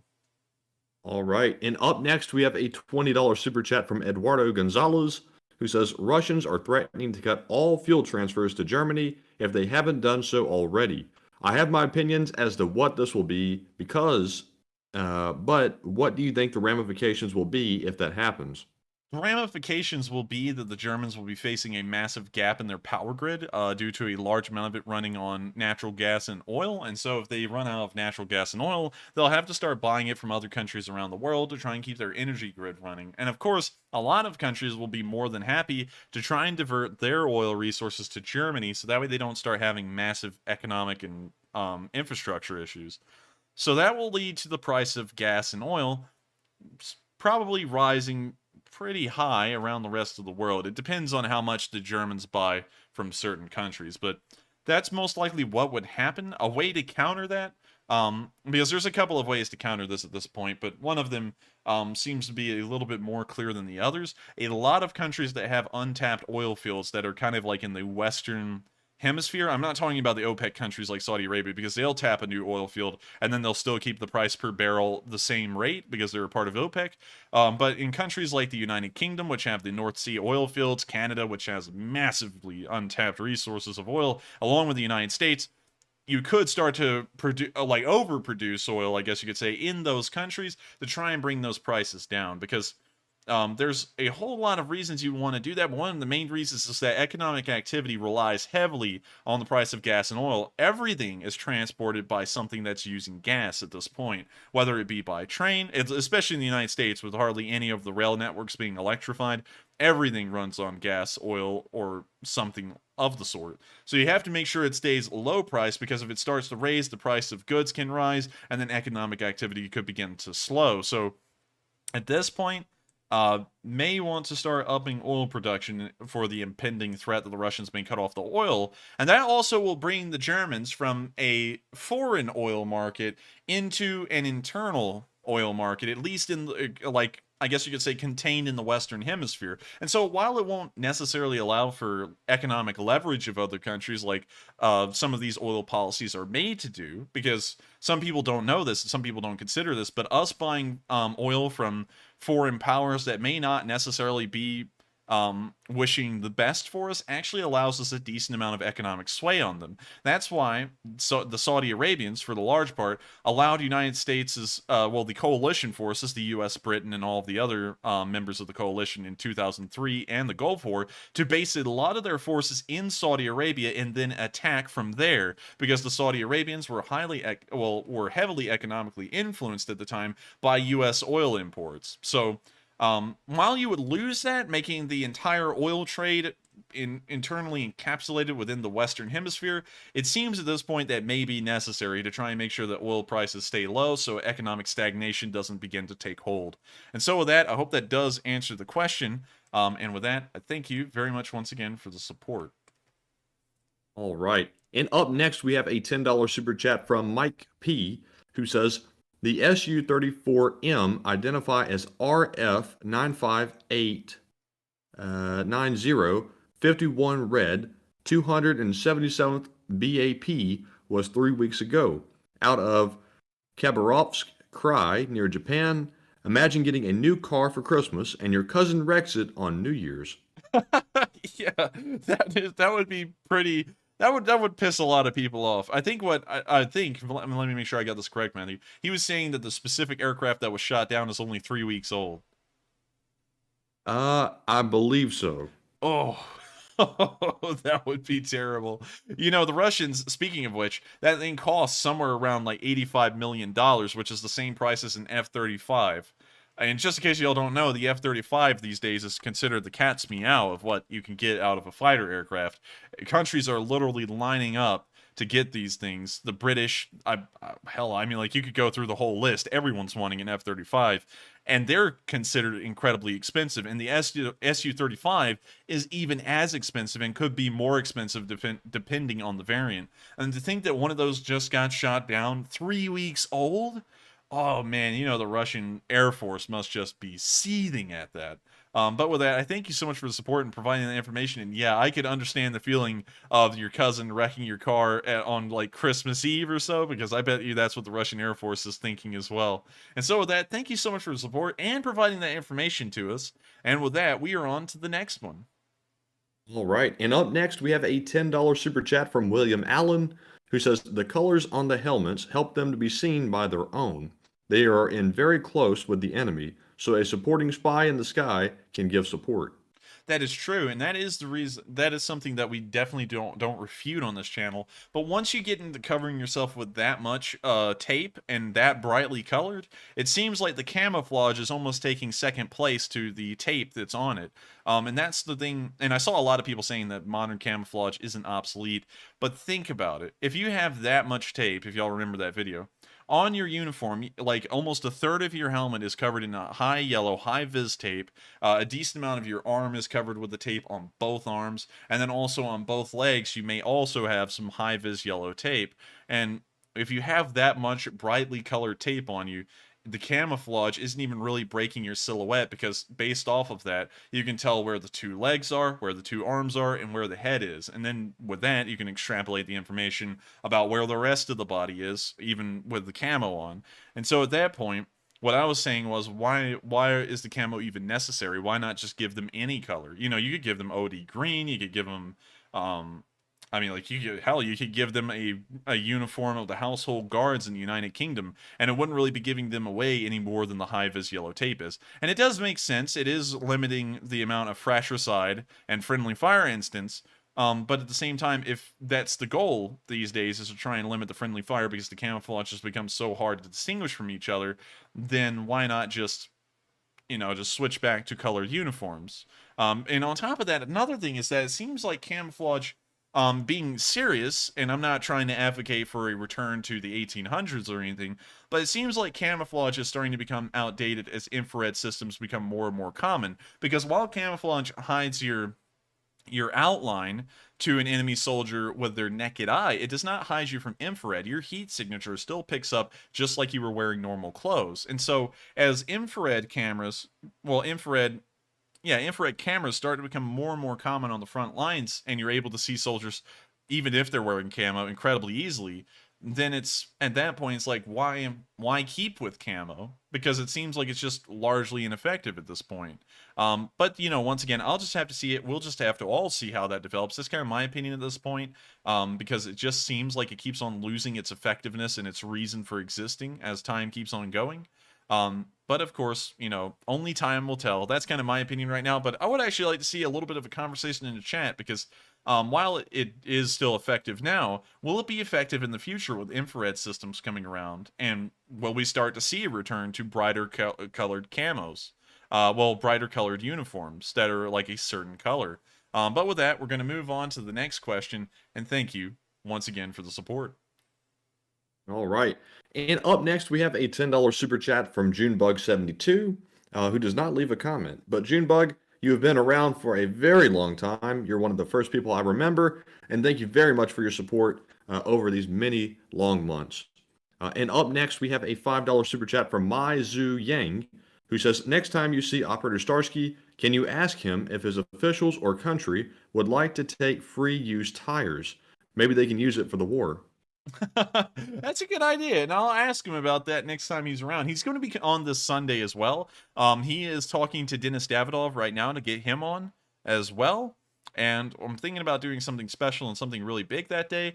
I'm not even going to tell y'all what that is. Y'all are just going to have to find out on the day of. But with that, I will make sure to run that by him and see if that is possible, and thank you once again for the support and the good idea. And so with that, we're going to move on to the next question, and thank you once again. All right, and moving on, we have a $5 super chat from Van1, who says, check Cossack March for the intro. It is regarded as second anthem of Ukraine. Also check HIMARS something there. I can't read that. It's in a different language. Composed by the author of the Bayraktar song. Thank you. You know what? We're actually going to check out that song here on stream, because I would like to know if it is copyrighted or not. So we're going to pull up YouTube. And of course, I'm not going to play it on stream, because that could give you in a lot of trouble if it is. But HIMARS song. Let's go to here. HIMARS song. There it is. It's from a day ago. And so we're going to take this, and this is how I check if songs are copyrighted or not. You go to the YouTube copyright checker. And this will tell you if it's copyrighted or not. So, let me see. I think it's eProofs. So we go to here. Then you throw in the link for the video, and then we paste it. We see if the guy is copyrighted or not. And so it's not copyrighted, and so we can actually play that song tomorrow. And so I'll switch out the songs. I also know about the Cossack song. I think we've played that before, but I will definitely make sure to look into it. And actually, real quick, how many super chats do we have left, Matthew? So we just have, let's see here, just about 8 left. So with only 8 left, if y'all would like, we can listen to the song right now. So I'll keep the tab open. If you could run a poll on that, we'll get a quick polling. If people would like to listen to it, we'll play it for a second to see what it sounds like. And so with that, we are on to the next question after you run that poll. And it's called the HIMARS song? Yes. Okay, and that poll should be going up right at this moment. And there it is, right there. So moving on to our next super chat, we have a $5 donation from David Moyers, who says, I enjoyed the government cheese video, but the government is still in the cheese business. Government cheese caves still exist and are filled in MO. Well, thank you so much for the support, and I'm glad that you did enjoy the government cheese video. That was something that was actually very kind of leery about, and just to let y'all know, if it doesn't get 50,000 views in 7 days, it will be considered a failure. I knew it wasn't going to get as many views as the Ukraine war video, because the Ukraine war is, of course, a huge event right now that's going on in our current lives, and a lot of people are focused on it. And government cheese is something that isn't exactly viral, you know, if you know what I'm saying. So I didn't expect it to get a large amount of viewership, but still, I expected to get a decent amount. So if it doesn't get 50,000 by the end of the week, I think we'll have to move on to different time. That kind of stuff for the videos, also including a little bit of war. But if everyone seems to still have a craving for war history or war stories and stuff like that, we may start making the videos more focused on wars and the history of war and how wars have been fought. Because if people would like to watch that, I'm all good for it as long as it's something that I'm interested in. I'm, of course, interested in that. But I do thank you once again for the support, and I hope that does address the question in a way about the cheese video. Could you reread the last sentence in that, Matthew, to make sure I got it right? So the last one said, government cheese caves still exist and are filled in Missouri. Now that is actually an interesting point, but the thing is that food theory, because I actually did look around on YouTube and watched other videos on government cheese to see what they were saying because I didn't want to accidentally plagiarize them. Food theory actually went over that topic in great detail. It's like a 60-minute long video, and of course, like that's not plugging food theory. I'm totally fine about talking about him because they got like 3 point something million subscribers, but he actually talked about how those aren't necessarily government cheese caves. In fact, those are owned by private contractors. Most of it is owned by the Kraft Company, which is one of the largest cheese producers in the US. And by and large, while it's a large amount, it's like 1.4 billion pounds of cheese. According to the video, the United States consumes something like 14 billion pounds of cheese per year. And so most of it's just in storage there while it's kind of being rotated out into the supermarkets around the country and then consumed. And so they're not necessarily into the government cheese like they were back then, because back then the U.S. Department of Agriculture actually bought the cheese and then stored it in a cave. But nowadays, the cheese, although it's still a massive amount, and even larger in amount than what was around in the 80s, it's owned by private companies and stored within their own company caves. And just in case if y'all didn't know, storing food in a cave is not actually rare. It's actually a pretty common form of refrigeration and storage, because caves are much more colder than the outside air, and they're also less susceptible to atmospheric changes in temperature, because the temperature can drop and rise greatly over the passing of a day. But in a cave, it usually stays very consistent, so that's actually a normal way for people to store food. But the USDA kind of went into this brand new, and they're like, what in the world do we do with it? And so they figured out that they could put it in caves. So with that, I hope that does address the comment. It's a good point, but according to food theory, and by and large, they do their research incredibly well on food, they say it's owned by private companies. It's not necessarily anything similar to what the USDA did in the 70s and 80s. And so with that, we're on to the next question, and thank you once again for the support. And also, I saw, Matthew, that a lot of people wanted to hear the HIMARS song. I don't know, Enforcer. It's pretty close. It looks like 15% said no and 85% said yeah. Well, I mean, like, with that kind of percentage, we definitely can't play it. I'm just kidding. Here's the HIMARS song by the guy who sung the Bayraktar song.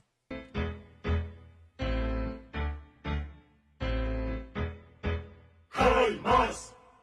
La la la la la la la la la la. HIMARS! Із Америки приїхав наш надійний побратим, познайомтеся із ним. HIMARS! В росіян зі сраки дим. HIMARS! Ла-ла-ла-ла-ла. HIMARS! За ракету на паскудних ворогів випускає весь наш гнів. HIMARS! Робить все без зайвих слів. HIMARS! Ла-ла-ла-ла. HIMARS! Московити зі снарядами гребуться на складах, коли робить свій бабах. HIMARS! Наганяє лютий страх. HIMARS! Ла-ла-ла-ла. HIMARS! Розробляють окупанти свої плани у штабах, але чути знов бабах. HIMARS! Лупить нечисть по зубах. HIMARS!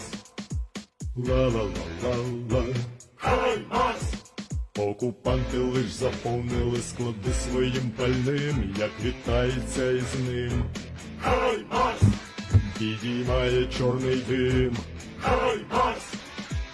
Ла-ла-ла-ла. HIMARS! Не любити московитів і довести нелюбов помагає знов і знов. HIMARS! Найточніший орколов. HIMARS! Ла-ла-ла-ла-ла. HIMARS! Ла-ла-ла-ла-ла. Ла-ла-ла-ла-ла. Ла-ла-ла-ла-ла. HIMARS! Ла-ла-ла-ла-ла. Ла-ла-ла-ла-ла. Ла-ла-ла-ла-ла. HIMARS! So that's the end of the little song, and it's pretty good, but still, in my heart, I think the Bayraktar one is the jam. But still, we will play that one tomorrow in the playlist. And do you have anything to add to that one, Matthew? I got to say that was pretty good. It really sort of picked up halfway through the song, but I gotta say the HIMARS bit's pretty funny where they add that in. That was getting me at first. But I like how they just sit there and go la la la la la la la la la la. I mean, like, it's a pretty good song. It's catchy. I really like the instrumentals in the background. I thought that was really good. So we will play that tomorrow. And so with that, thank you so much for the support. Well, actually, thank you all so much for letting me play the song. I get so brainwashed, everyone. I'm sorry about that. I always feel like I'm responding to a comment whenever I say anything during the question segment. But I'm glad y'all did let me play that song and hear it. And I actually thought it was pretty good. And so with that, we are on to the next one. And to be honest, I'm just impressed that they can create songs just off of the names of weapons, because I can imagine that's extremely difficult.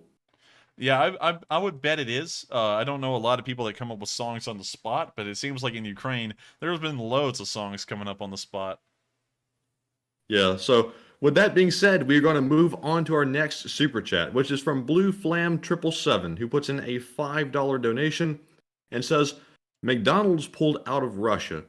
In Blue Flam, that's pretty strong language there, and sadly, I'm not going to be able to read that on a stream, but he ends it with Slava Ukraine. And can you reread the first part that was allowed? Because you distracted me with the part of the censor. So the first part was McDonald's pulled out of Russia. They did.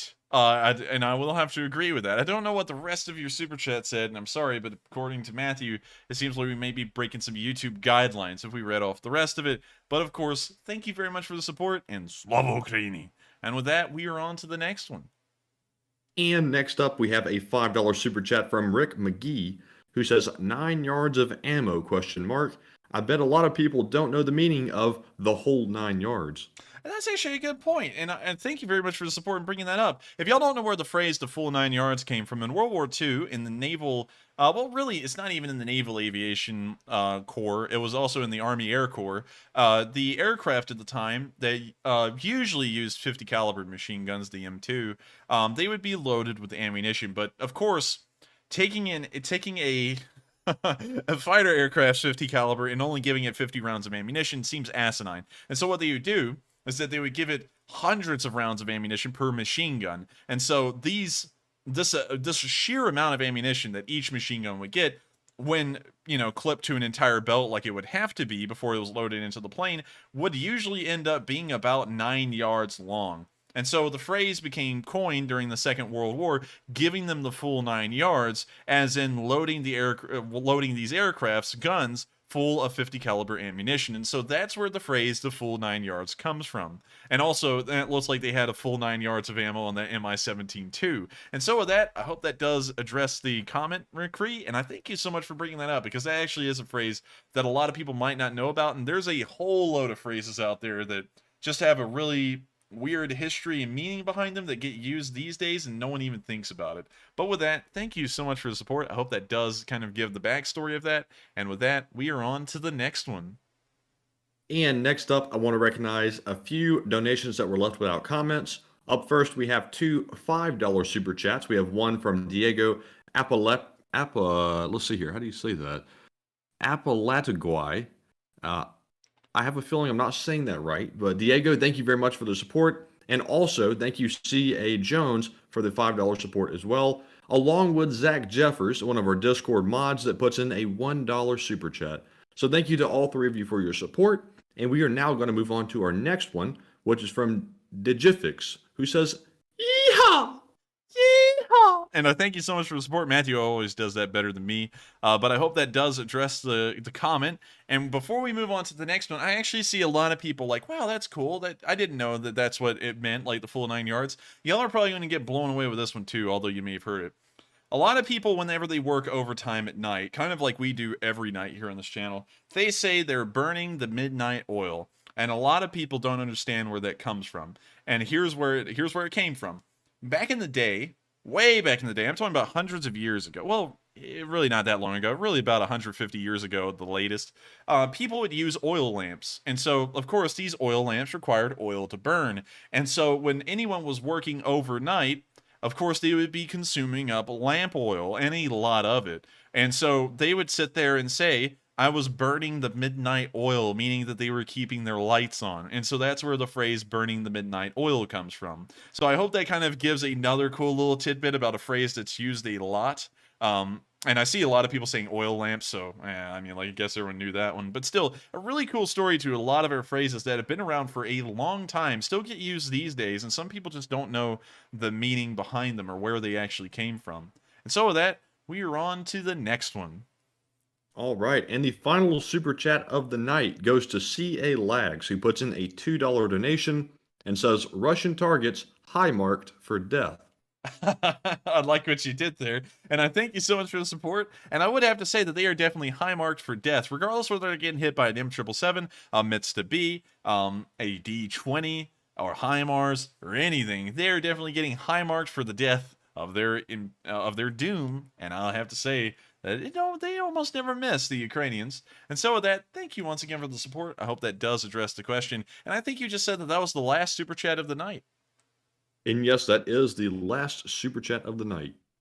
Well, with that, let's move on into the live chat questions, and let's answer as many of them as we can. All right, and first up from the live chat, we have a ton of really good questions. And the first one we have is from Wild Q-Tip. Let's see here. Wild Q-Tip says, never say much, but if Ukraine is making a counteroffensive in the south that's actually working over the last 3 weeks, then why haven't we heard anything about it? It's not going well, in my opinion.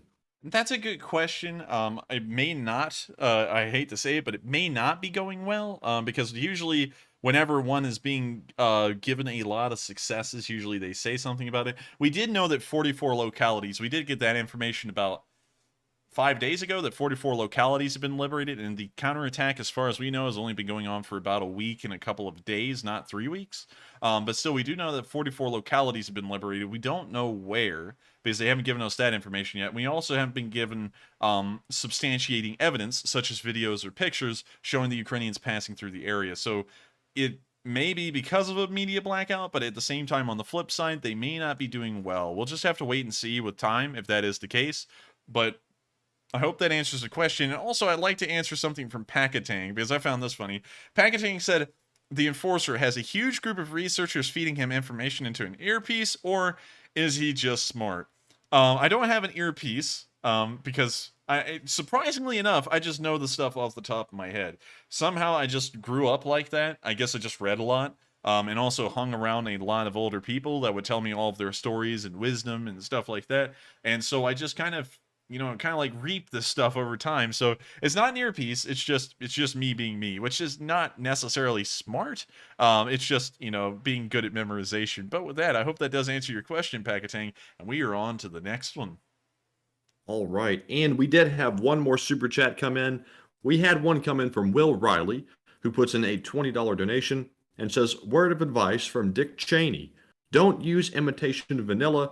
It is made from Catorium, which is pretty crappy stuff. Well, I thank you so much for the support, Will Riley, and I'll make sure not to use imitation vanilla. Just for those of y'all to know, I use real vanilla. Whenever I go down for a sip of alcoholic booze, because I am not 21 years old, I pull out the vanilla. I'm just kidding, everyone. Don't take that seriously. But I did actually, because I gotta explain this, because, of course, I bet y'all have all done this at one point or another. Vanilla extract smells delicious. It smells like vanilla ice cream. And so you would assume that vanilla extract syrup would taste like the smell. And so at one point I was like, hey mom, like, does that stuff actually taste like it smells? She was like, no, it tastes way worse. And I was like, well, I mean, like, can I try it? And she was like, sure. And so I tried it.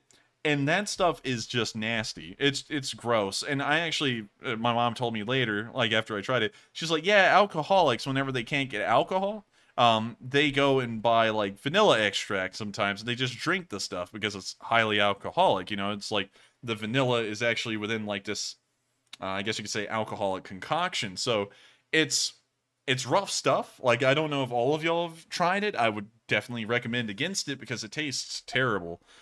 So with that, I hope that kind of answers the question, Will. And I thank you so much for the support. And of course, it's good to hear that Dick Cheney's back. Dick Cheney's always been around, and we always enjoy having Dick Cheney giving us some advice and words of wisdom. And so with that, we're going to be moving on to the next question. But before we do, I actually saw an interesting one I'd like to answer.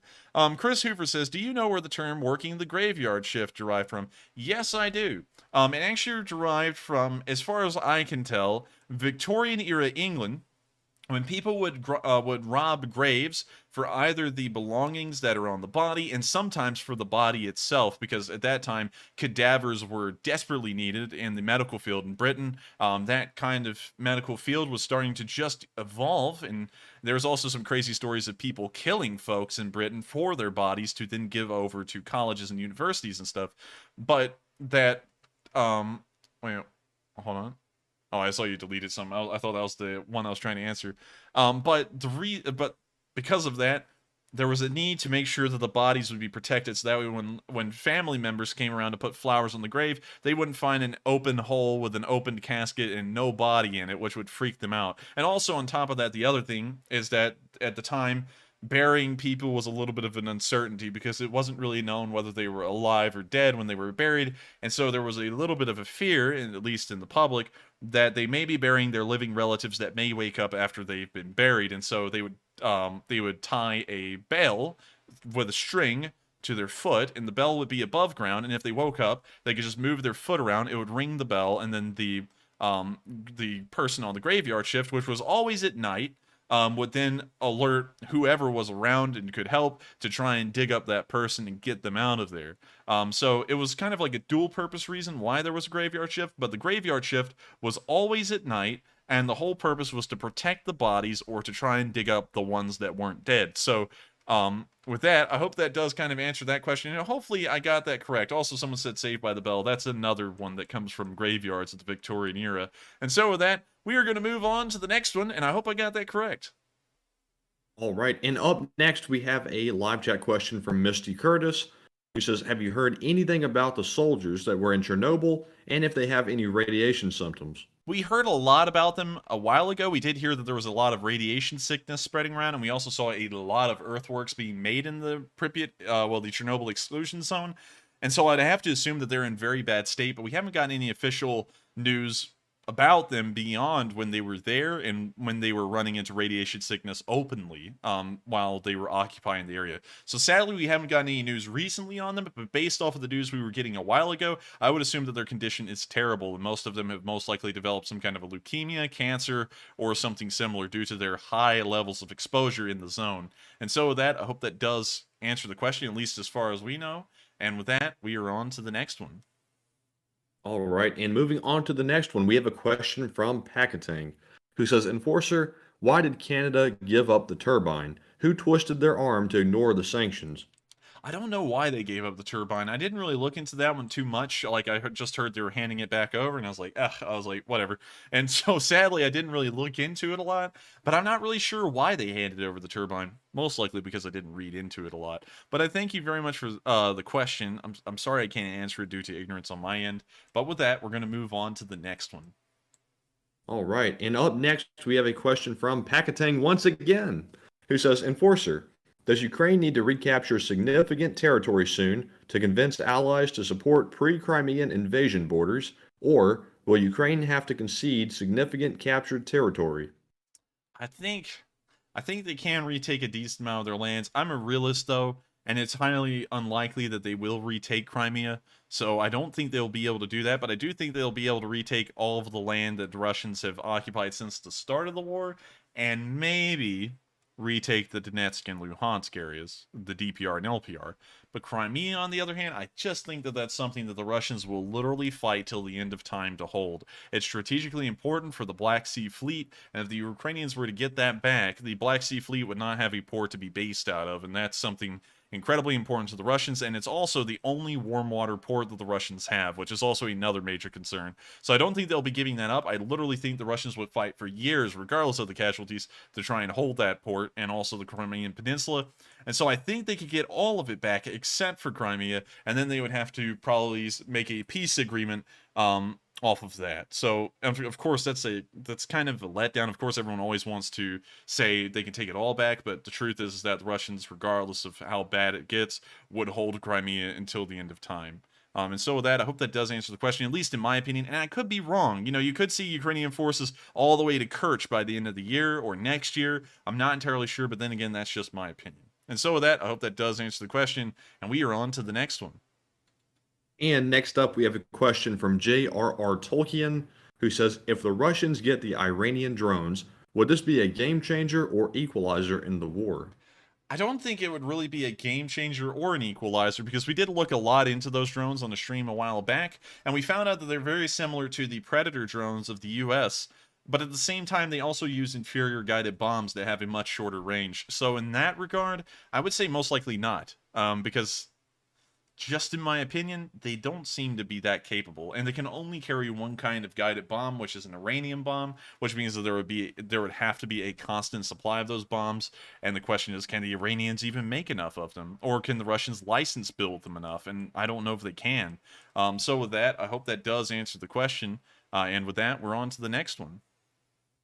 All right, and up next we have a question from David Lichtenstein, who says, how accurate is the death toll in Russia if Ukraine cannot get behind enemy lines to count the casualties and deaths? How is it being estimated? It's being estimated usually off of what the Ukrainian forces on the ground are reporting. It's kind of like a Vietnam era kill count. Like, you know, where the US would go, we've killed, you know, like 3 NVA soldiers, 3 Viet Cong, all that kind of stuff. And that's kind of how it's being estimated right now, as far as I'm aware. But there's really no way to confirm it for sure. And so the numbers could be off, they could be low, or they could be high. And there's really no way to know until the war is over. And even at that, it's very hard to figure out. Because in World War II, if y'all don't know, there's no exact kill count for the Germans or the Soviets. It's kind of like a rough estimation. They say anywhere in between like 15 to 18 million people have died. And there's a 3 million person wiggle room in there where you could say that a certain amount higher or lower could have died. And so we may never get an exact kill count, but this is as far as I know, it's a very good approximation, because sometimes the Russians have released an official casualty record, and usually it's just a few hundred away from the Ukrainians, but that was well on early into the war. And so with that, I hope that does answer the question, and we are on to 3 more, and then we'll be rounding out tonight's stream. All right, and up next, I want to recognize a $1 super chat from C.A. Jones.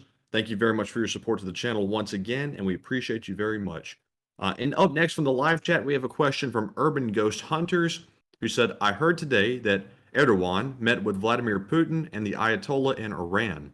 Is this a statement that Turkey is changing their outlook on the war? Not really. It's a tough thing to explain. The Turks and the Russians hate each other. Like, historically, they do. But the thing is that the Turks and the Russians at the same time, they kind of, like, do a little bit of a political rigmarole every once in a while. It's a very weird relationship to get into with how the Turks and the Russians interact with each other.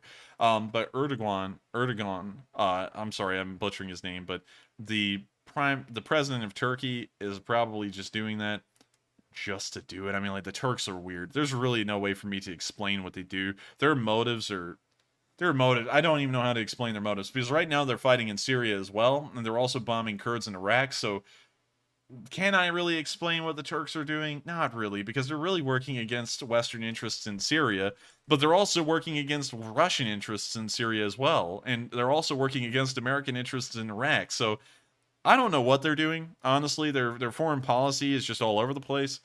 So unfortunately, I can't really answer that question. And I actually saw someone say, it was Sasui90 said Turkey is the chaotic neutral country in this. And I'd have to agree. They don't really pick sides. They just do whatever they wish. And I think they're really just doing what Turkey wants. So with that, I hope that does answer the question. And with that, we are on to the next one. And next up, we have a live chat question from Woody Stems, who says, stay cool if you can. Triple digits on the way. And here's my question. Will the historic heat wave move east of Europe into Ukraine? And how will that affect strategy, if at all?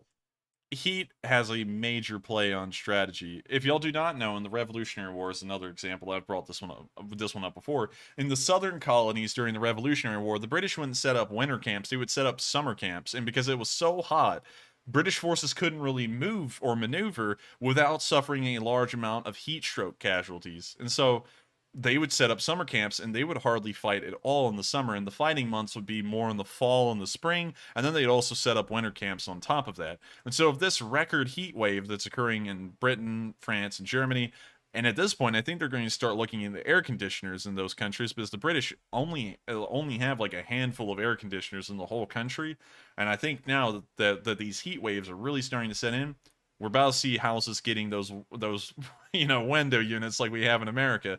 But if the heat wave moves east, we may see a major die down of activity, because soldiers, while it's a war and wars do always have to continue, soldiers will drop out dead more so from the heat than anything at that point. And so they most likely will start to draw back their activities and start to reduce them a decent amount, because soldiers will drop dead if they don't, and they'll be killing off well-bodied, able, and healthy soldiers for no reason. So if it does extend eastwards, I think we'll start to see a large lull in the combat for both sides, as it just will become too hot for them to really do anything. And so with that, I hope that does answer the question. And with that, we are on to the super chat that just came in, and then we'll be on to the final live chat question of the night. All right, and to recognize that super chat that just came in, it's from Will Riley once again, who puts in a $5 donation this time and says, "Did you know that the McRib does not have enough meat in it to be called meat? Mr. Cheney told me." And Will, I will say that when you get a McRib and you get the piece of meat and you drop it on the ground and it bounces like a rubber ball, that cued me in that something was wrong with it. Also, when you eat the McRib, it doesn't taste like meat. It tastes like rubber from a tire. But yes, I did know that that the McRib is not really made out of a lot of meat, and it really begs the question, what is that made of? But still, the USDA approves it, so I guess it's at least consumable. But I've never really been a fan of the McRib. I don't like the bun they put that thing on, and on top of that, the meat tastes weird. So I've never really eaten the McRib a lot, but I did know that fact about it. It's not really my favorite. So with that, I hope that does answer the question, and thank you once again, Will Riley. I get you and William Allen mixed up a lot because you both start with Will. But thank you very much, Will Riley, for the support. I hope that does answer the question.